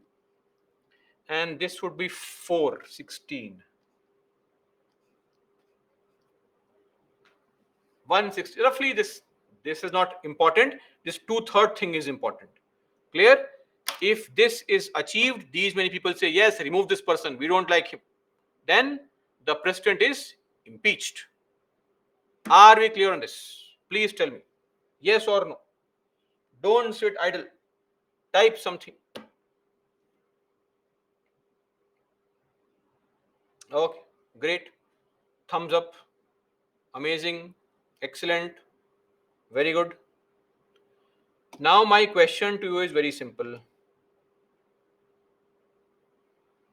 Niranjan, oh, innocent question. Where will the acting president reside? For 2-3 months, he will not shift his house. If he insists, he can. Definitely. And yes, they will get the salary, which is the salary of what? The president. For that duration, that norm is there. You'll get the same salary as drawn by the president. No problem there. If everything is so clear,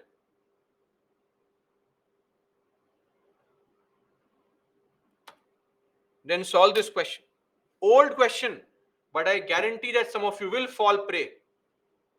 30 years old, I mean, to be exact, 27 years old, but still older than a lot of you born here. I will give you 45 seconds to mark the answer. Please choose the answer carefully. Please read carefully.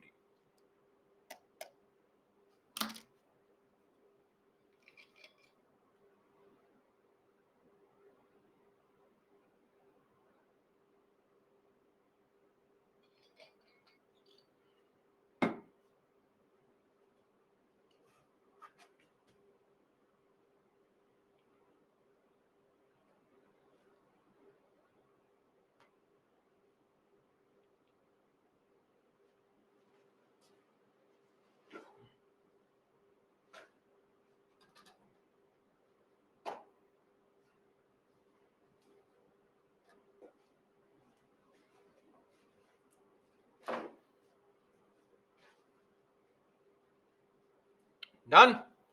See, I told you. Some of you fell prey to this.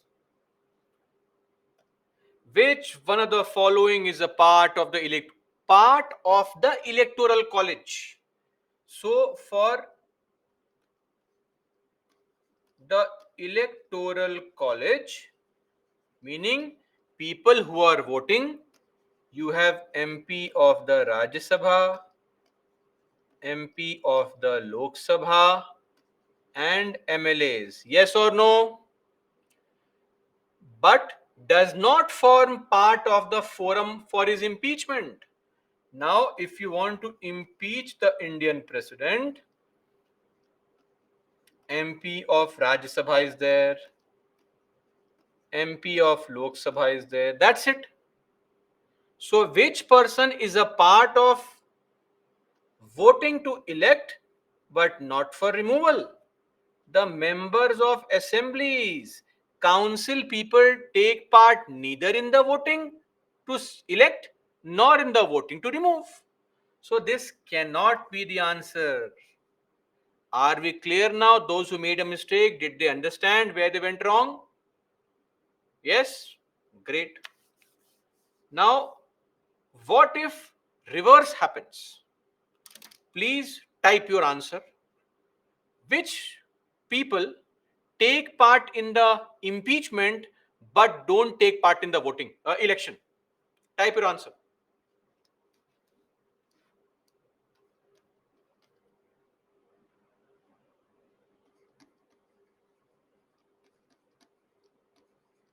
Take part in impeachment but not in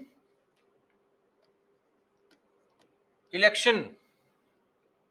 Very good. Excellent. Some of you have mentioned it. Payal, no, rectify.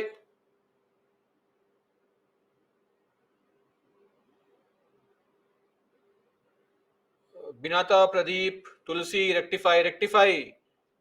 They take part in impeachment, don't take part in election. Those people are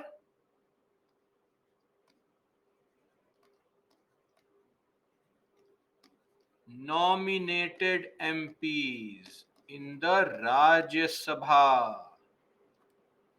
Are we clear on this?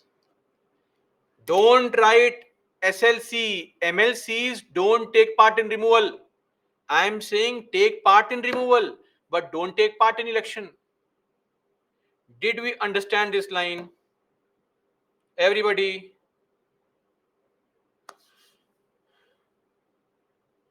Deepak? No, sir. What happened, Deepak? Sir, this class is actually in English and we cannot translate or transcribe in Hindi because we have people who are from non Hindi speaking states as well. So I would prefer if we would stick to making our demands devoid of changing the medium of the class. That will not be acceptable. Anything and everything else may be acceptable. Okay, done. So we are done now. Let's move on and look at the powers and functions. It's a misnomer, right? Powers and functions of president. They have no power, but still. So one more thing. Right from the morning, I've been constantly telling you, this person has no power at all. I'm sure you must be wondering why I'm making this statement without any fact, without any basis. How can we say this person has no powers? Now comes the point. So, there is an article 74. We'll read the article later on. Let me first explain the article.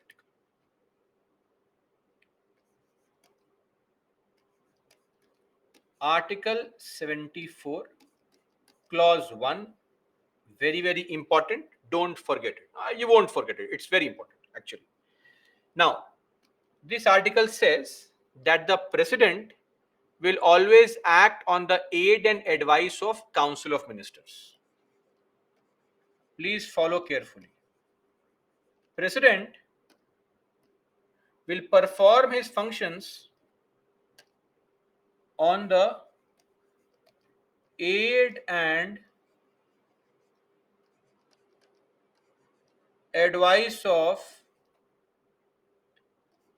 Council of Ministers headed by the Prime Minister. Are we clear? Everybody? Now, some of you may ask this question that, sir, if the PM asks her, sign this order, is it binding? You are saying that the PM will advise the president and she performs all the functions on the advice of PM. My point is it mandatory? Is it mentioned somewhere? Yes, it is mentioned actually. So originally in the constitution it was not mentioned, but later on Indira Gandhi mentioned it in the constitution. Now it is made binding via the 42nd Amendment Act 1976. So through this Amendment Act, it has been made binding. This means what? The president has no real power actually. So everything you see is actually the power of prime minister.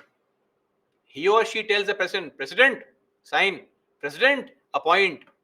And president says, okay, yes, as you say. You want me to sign here, stamp, sign, rubber stamp, no real power, nominal.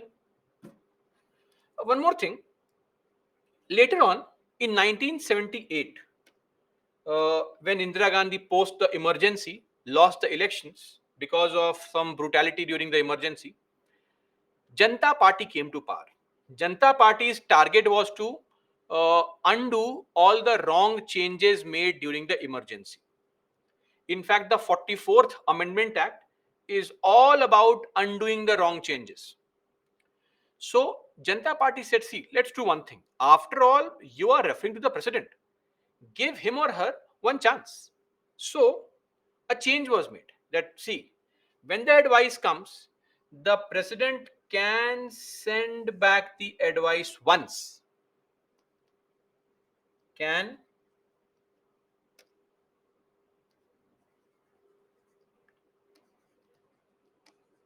send back for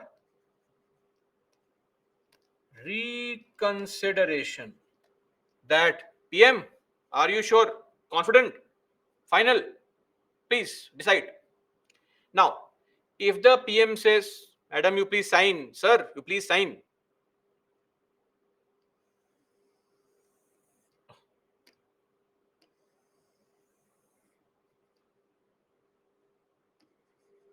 If sent back again, then this time it is what? Binding on the president. That yes, the president has to follow. Binding on president to follow the advice. All this written in blue, the change was made via 44th Amendment Act 1978. So ultimately, the advice is binding only. Clear? Now, let me also tell you something. Please don't feel bad and all. Don't start crying, oh, the president, no real power. This is something which is a part of parliamentary system. What can you do? Right? The parliamentary system or the parliamentary form of government is built along this only. In the parliamentary system, this is what happens, also known as the Westminster model. Why is it called Westminster, not minister? Because we have borrowed this concept from UK. In UK, their parliament is in this building called Palace of Westminster in central London. So that is why we call it Westminster model. In this system, the head of state, whatever name you may call them, president, crown, etc., they are always nominal heads, and the head of government, the prime minister, they are the real heads, also called de facto head.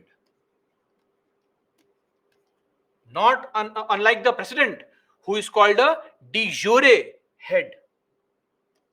I hope this point is now clear.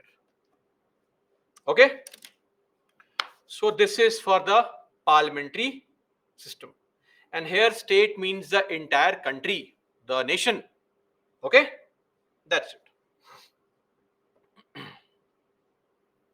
Clear? Everybody, Article 74, Clause 1.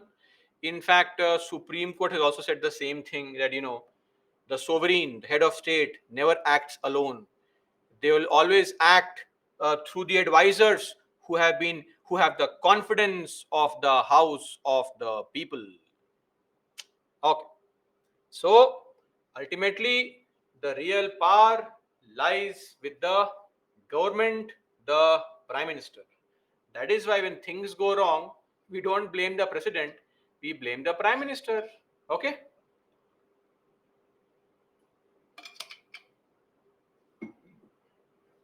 Now, one more thing. This is Article 74, Clause 1. Let's read together once again what is mentioned for our understanding. There shall be a council of ministers with the prime minister at the head to aid and advise the president. Who shall? Who shall? Did we read this word? What is the meaning of shall? Shall means binding. So, who shall, in the exercise of his functions, act in accordance with such advice. This part is what was added through the 42nd Amendment Act 1976. Then some change was made, provided that the president may require the council of ministers to reconsider such advice. That, please, are you sure? Either generally or otherwise. And the president shall act, again, shall act in accordance with the advice tendered or given after such reconsideration. So, this is the second part, which was added when this part was added or modified through the 44th Amendment Act 1978. Clear? And second clause is very, very easy, simple. The question whether any and if so what advice has been tendered, that thing will never be inquired into in any court of law. So what advice is given by the ministers to the president, that can be questioned by the courts. In any court of law, it cannot be questioned. Article 74, Clause 2. Okay. So that's it. Now, quickly, without wasting time, solve this question. Mark the answer. 30 seconds only. No wastage of time. Please be quick.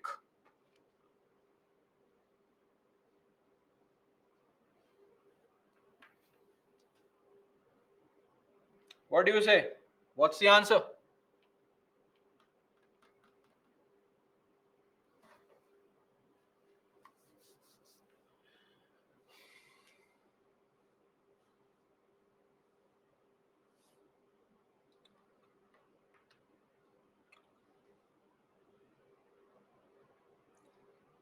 Of course, D is the answer. Guys, reconsideration is this. Binding advice was 42nd, right? So sending back for reconsideration, once again, was 44th. Okay, that's it. Now I want to ask you a simple question, and please tell me, if the president has not been given any real power and everything that he does, it's binding on him to do, then if things go wrong, should we punish the president? Do you think it's justified to punish this fellow? Of course not. So, we also have the immunity given to the president. No real power, no punishment. Complete enjoyment. This is Article 361. This is also meant for governors. Apart from the immunity, there is also some other benefit. Look at the first point. The presidents and the governors, they will not be answerable to any court for the exercise and performance of the powers and duties of their office. Of course, what is the power and duty of their office? Nothing. Just to follow the PM's advice. Why are you questioning him in court? What is the wrong that he or she has done? You question the government. Logical, right? So that's there. Now, interesting.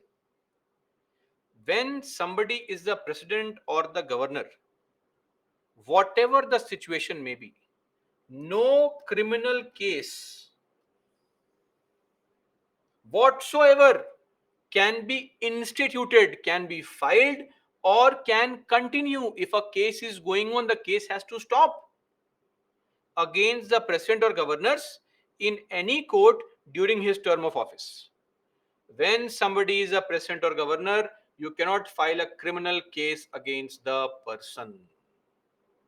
Okay. In fact, you cannot also arrest these people, imprison them, right? No arrest warrant, etc., can be issued from anywhere for people who are presidents and governors. This is not allowed. Clear?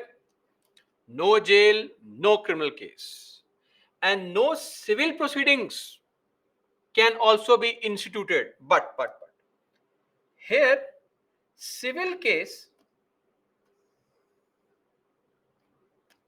this can be filed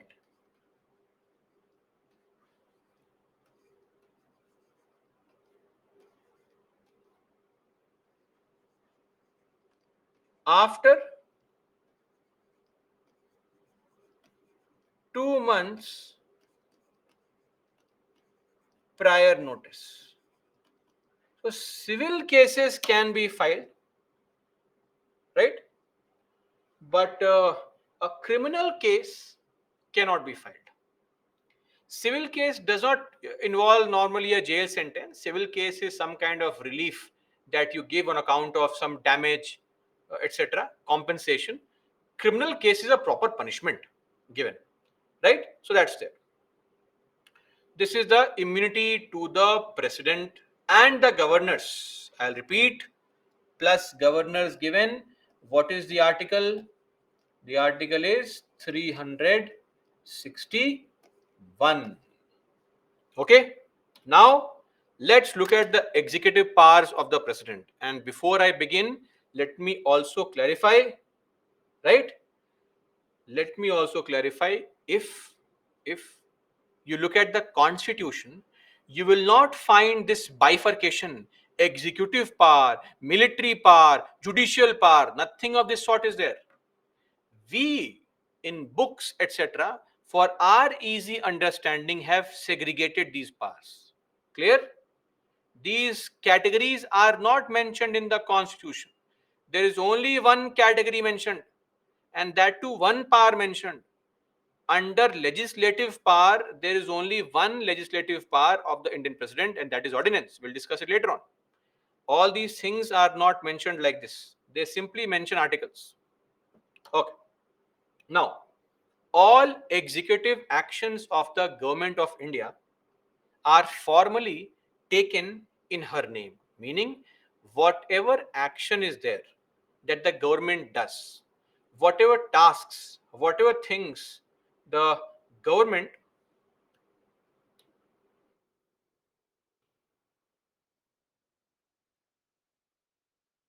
whatever things the government does, whatever tasks the government performs, It is all formally signed by the president. So officially, it's the president who is taking the decision, right? So formally, we say the president is deciding, but in reality, we know who decides: the prime minister. And from now onwards, one more thing. I will not say this again and again. It has to be assumed that whatever we study as a power of president is not the power of president. I'll repeat. Whatever we'll be studying as the power of the president is not the power of the president. It is all Article 74, meaning advice of Prime Minister. Are we clear on this? Please repeat with me wherever you are. From now onwards, whatever we study is not the power of the president but under Article 74. If there is something which is his or her real power, I will tell you that this is their discretionary power or real power. Otherwise, always assume it is Article 74. Clear? Okay. Now, Article 74, President to act on the aid and advice of Council of Ministers. We have just seen that. All officers enjoy office during her pleasure. We'll come to this point shortly. Then she appoints the Prime Minister and the other ministers on the advice of Prime Minister. Okay, so who appoints the PM? The President only. And also all the other ministers on the advice of PM only. Okay, then she appoints. Now, all these are short forms. You can Google search for the full form. Why to waste time here? She appoints AG. What is AG?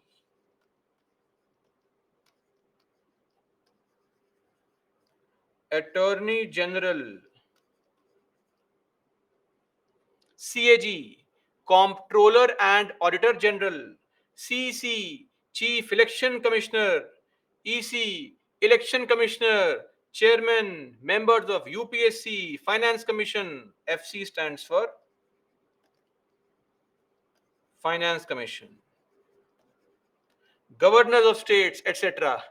All of these people are officially appointed by the president.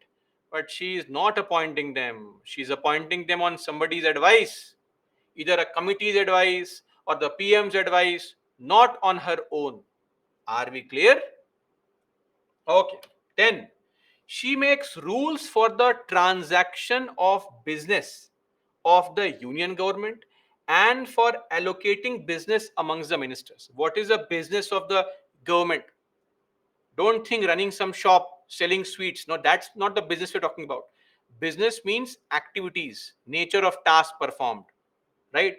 Running the country, implementing laws, foreign policy. That's the business of government. So there are two rules. This is mentioned under Article 77, Clause 3, that she makes the rules. There are two rules. One rule is, let's write here, Government of India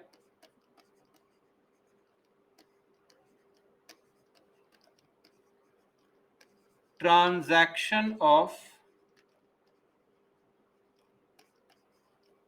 business rules 1961. Second is Government of India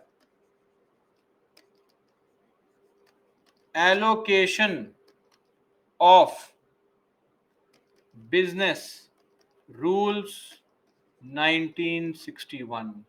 These are the two rules made by the president. Actually, it is on the advice of prime minister, but officially the president.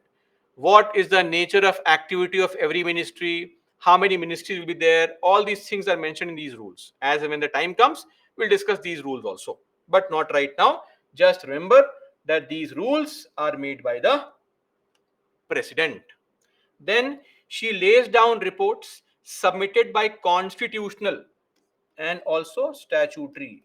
All the constitutional bodies, all the statutory bodies like Finance Commission, UPSC, Human Rights Commission, NHRC, Commission for Women, CAG, they publish annual reports. and they give these reports to the president. The president will then take the reports and give them to the parliament. Right? That's the official way. Then she can also appoint a commission to investigate into the conditions of the SCs, of the scheduled tribes, and the OBCs. OBCs is other backward classes, not castes. Okay? Then the minister shall hold office during the pleasure of the president. So we saw two things. Number one, officers enjoy office during her pleasure, and ministers hold office during the pleasure. What's this pleasure of the president? See, two things now. Understand. Important. One is for officers.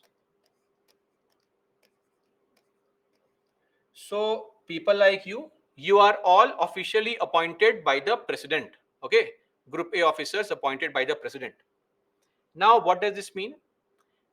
Don't think that the president personally appoints you, but officially, the president is the appointing authority.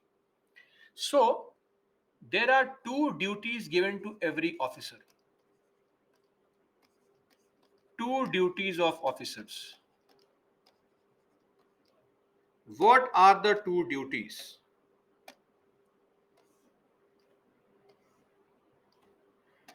Harass the public, take money from public. Sorry, two duties are responsible to the minister.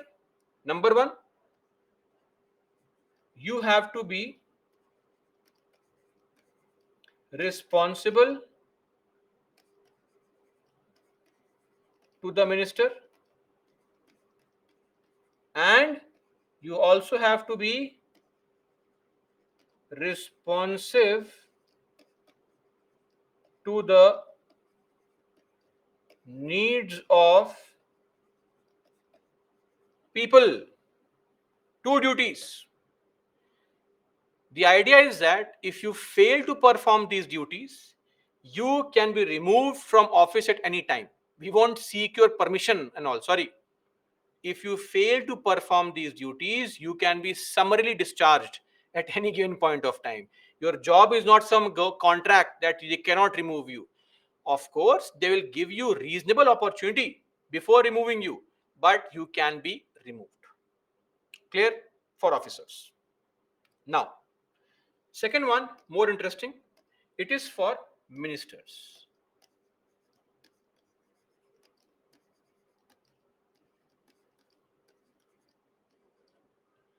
As far as for ministers is concerned, see, the president can normally not remove a minister. Not authorized. But there is a situation where the ministers of the PM can be removed. When? Number one, in case of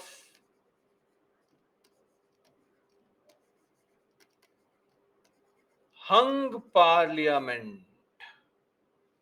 Now, what is the meaning of this hung parliament? I'll give an example. Don't worry. Let us say in the 2024 elections. So in the Lok Sabha, how many seats are there? 543 seats are there. And anybody who has to form the government, they want to form the government and have their prime minister, the party should control more than half. That means 272 seats. Imagine in the 2024 elections, BJP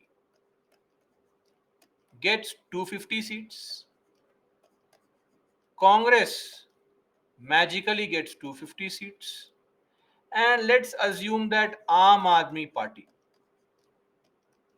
gets 43 seats. Let's assume. Which party has obtained the majority? Tell me. BJP or Congress or Aam Aadmi Party? No party has the majority. Then how to form the government? Nobody can form the government. This is called hung parliament. When No party has the majority.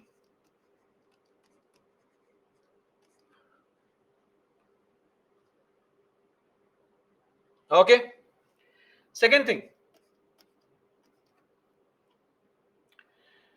uh, now this is slightly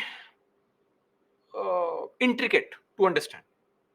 Normally, the ministers are appointed by the president, but on the advice of prime minister. So the PM says, please appoint my best friend as home minister. Sorry, PM says, please appoint a very good person as home minister, a very good person as finance minister, etc. That's how appointment is done. My point is very simple. The president gets information that the home minister is not behaving properly. The president goes to PM saying, PM, I got this information. See that the your home minister is constantly chatting with the former PM of Pakistan, Imran Khan. WhatsApp, good morning, good evening messages are being shared. What is this nonsense? Remove the person. The PM says, sir, no, no, BFFs for life. I can't remove him. Sorry, please. This is all false. Okay. After a few days, again the president goes to PM saying, PM, I have received information. Your home minister is having long FaceTime, WhatsApp video calls with Imran Khan. What is this? Remove him. PM says, no, no, no. All false, useless. Net not working. How will Imran Khan have a Apple phone? No, wrong. After a few days, the president gets some evidence, proof, photographs of some drone shots, rooftop parties going on between Home Minister and Imran Khan. He again goes to President, PM, sir, this is too much. Rooftop party with the enemy country's former PM. Remove the Home Minister. The PM says, no, sir, I can't. Best friends for life. No, no, sorry. Then the President, after having given sufficient warning and based on concrete evidence, can remove the minister on his own. To maintain the purity, the ethics, the integrity of administration.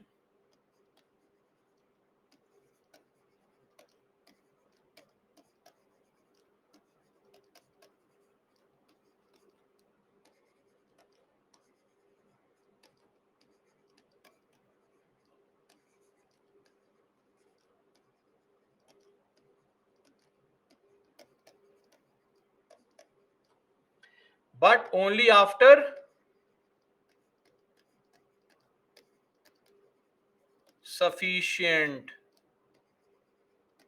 warning and based on concrete evidence. Clear? So if all this is there, then the president can dismiss a minister as well, but this is only under extreme circumstances. And let me remind you that this is actually the real power. The discretion of the president.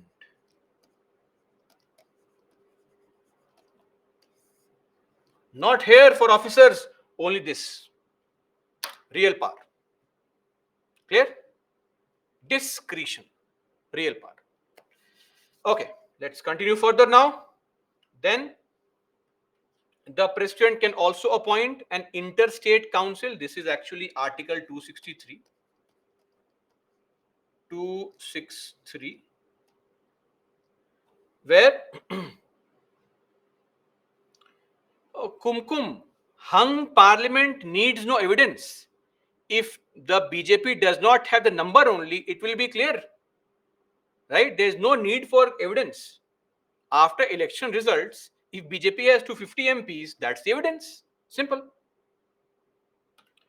Okay, so she can appoint an interstate council to promote center-state and interstate cooperation.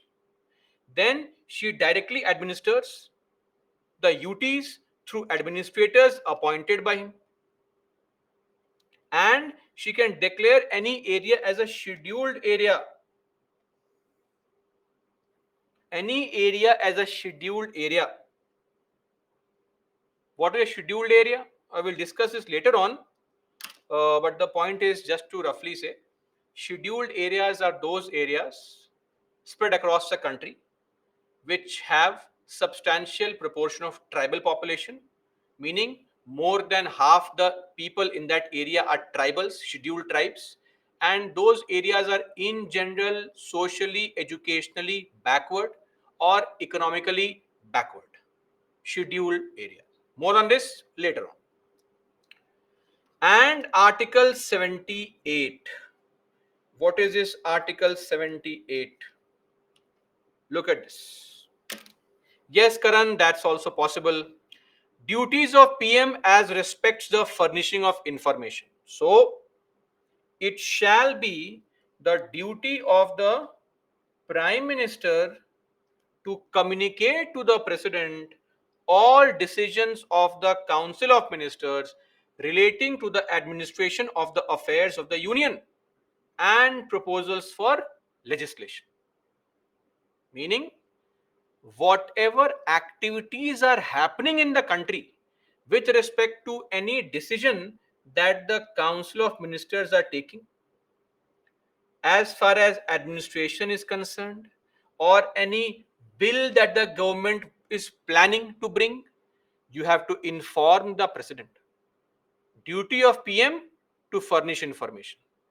Clear? Also, please give all such information relating to the administration or proposals for legislations which the President may call for. Not only does the PM have the constitutional duty to give the President information, the President can also ask PM, tell me, what are you doing? PM says, what do you want? Do you have the real power? President says, no, I don't have real power, but I have the right to know. Show me. Right to know. Right to information for the President. The RTI for the President. Now, one more thing. The President is bound by the advice of Council of Ministers. I think all of you agree now, Article 74, Clause 1. My question is the President bound by the advice of one minister or the entire council? Tell me, one minister or entire council? What do you think?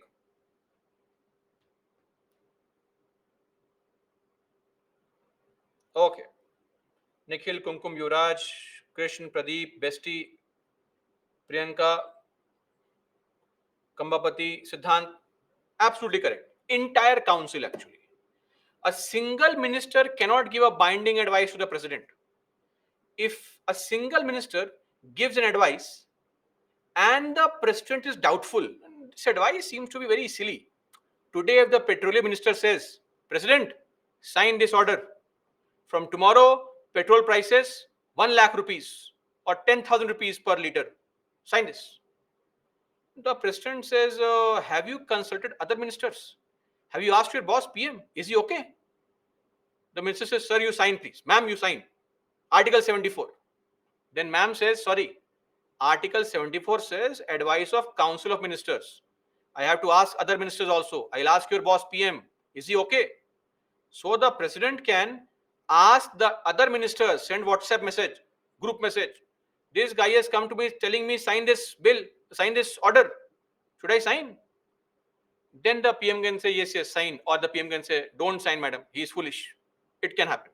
So if the President so requires to submit for consideration of the Council of Ministers any matter on which a decision has been taken by a minister but which has not been considered by the council. So if a topic on which council has not discussed, there is a possibility of what?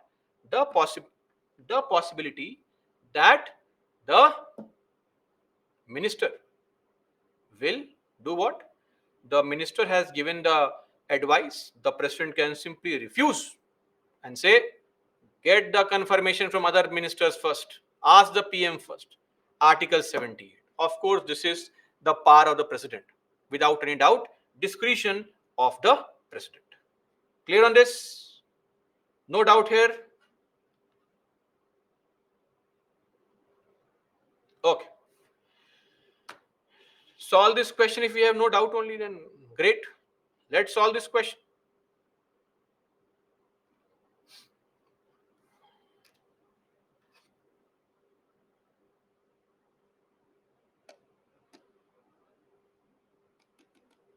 One minute of time. Mark the answer.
Okay, a lot of you got this correct.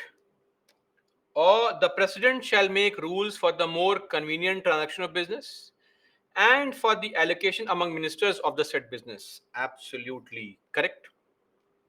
All executive actions of the government of India shall be expressed to be taken in the name of the president, not the prime minister. This is wrong. A. One only is the right answer. Okay? Great. Now coming to financial powers. What are these financial powers? Very simple, very easy. Money bills. Now, what is a money bill? Over the course of next weekends, we'll be discussing money bill, a bill which deals with monetary matters, financial matters. Such bills, when they are brought in the parliament, they require president's prior recommendation. Okay, number one. Tell me which article is this? Second point. Any idea? She can make advances out of the contingency fund of India to meet any unforeseen expenditure.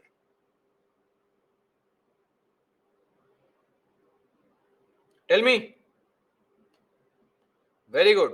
Article 267 is the answer.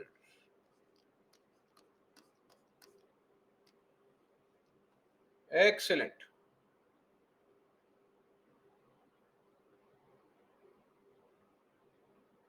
Okay. Then she constitutes a finance commission after every 5 years. So that's also there. We now recently had the 16th finance commission's constitution. Then military powers.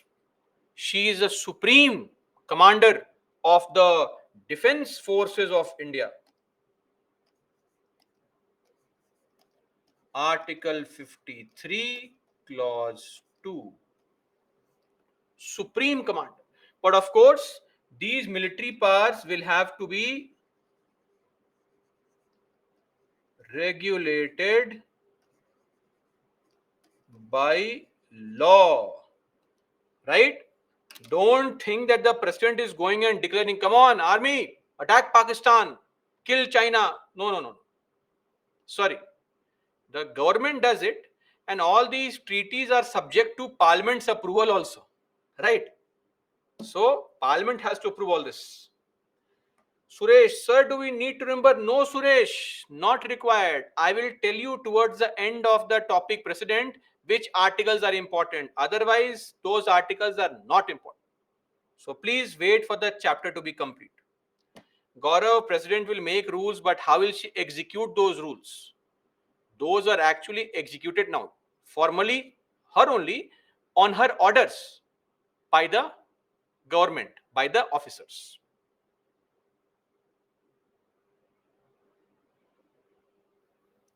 Yes, Nikhil, that's true. Ironical, but that's life. What can we do? Slowly and steadily, society starts accepting the shortcomings, and we keep on making these changes accordingly. Change for the good. Now, judicial power. She appoints the Chief Justice of India and judges of Supreme Court, of course, and High Courts. Please focus on this. Please focus on this. She appoints the Chief Justice of India and the judges of High Supreme Court, of course, but President only is appointing the judges of High Courts, not the governor. Are you clear? So, not just of the Supreme Court, but also the High Court judges are appointed by the president. Now, in reality, there is a system called collegium system, but we'll discuss it when we study judiciary. Judicial power. Now, clemency power. Clemency, mercy. The president can show mercy. What is this clemency? Showing mercy.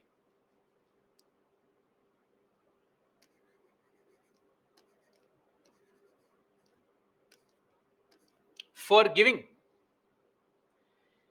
If the court punishes you, say the subordinate court has punished you, you're unhappy with the judgment, you think you have been wrongly punished, you complain to the high court. High court also punishes you. You are still very unhappy. High court is wrong. You go to Supreme Court. Supreme Court also says, come on, death sentence, go, die, or jail sentence. Again punishes you. Now what do? The topmost court in the country, the apex court, has punished you. That's it. Now you have to go through the punishment. But there is a small provision for you. You can accept the punishment, of course, but can request the president that, president, please show mercy. Court is right, I have wrong, I have committed a mistake, but please show mercy. You are the greatest head of state. Please show some mercy. So you are not challenging a court order. You are simply saying, president, show me some mercy. Please reduce my punishment. And that is what is called clemency power. This power is also with the governor. Similarly, for governors, it is there. Article 161. Slight difference. We'll discuss that difference later on. But governors also enjoy the same kind of power. In fact, to tell you, this clemency power has a historical precedent. In ancient Rome, they had this concept called adeia, Adeia, where if anybody was punished, if he or she could get the signature of 6,000 citizens, the punishment would be pardoned. He would be forgiven. Interesting, right? But this kind of power is there in various countries. Like say in USA, it is there. In USA, just to mention this,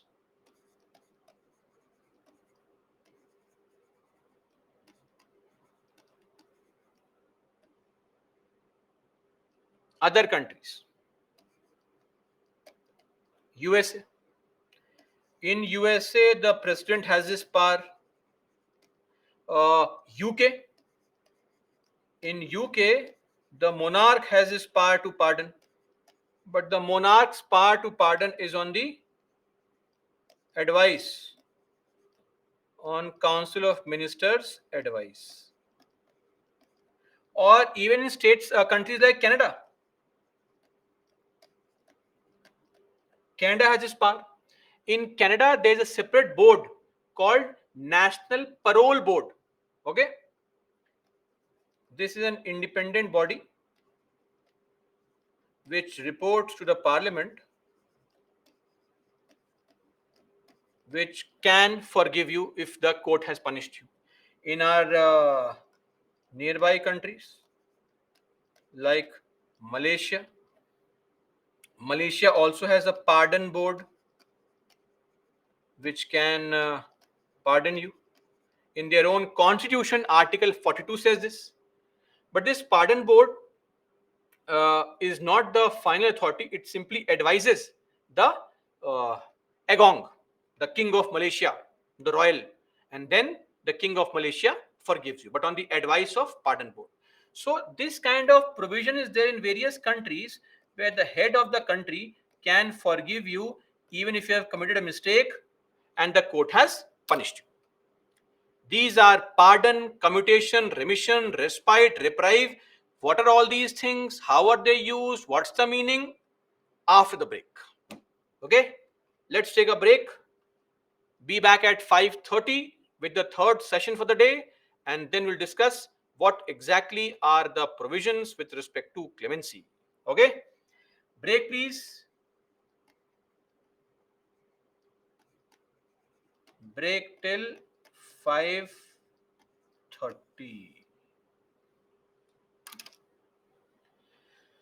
Ananya, High Court judges and Supreme Court judges are appointed in a different manner only. We'll discuss that later on, not on the advice of Prime Minister, but through a collegium system. Discussions later on. Let's go for a break. Be back at 5:30. Till then, Jai Hind guys. See you at 5:30.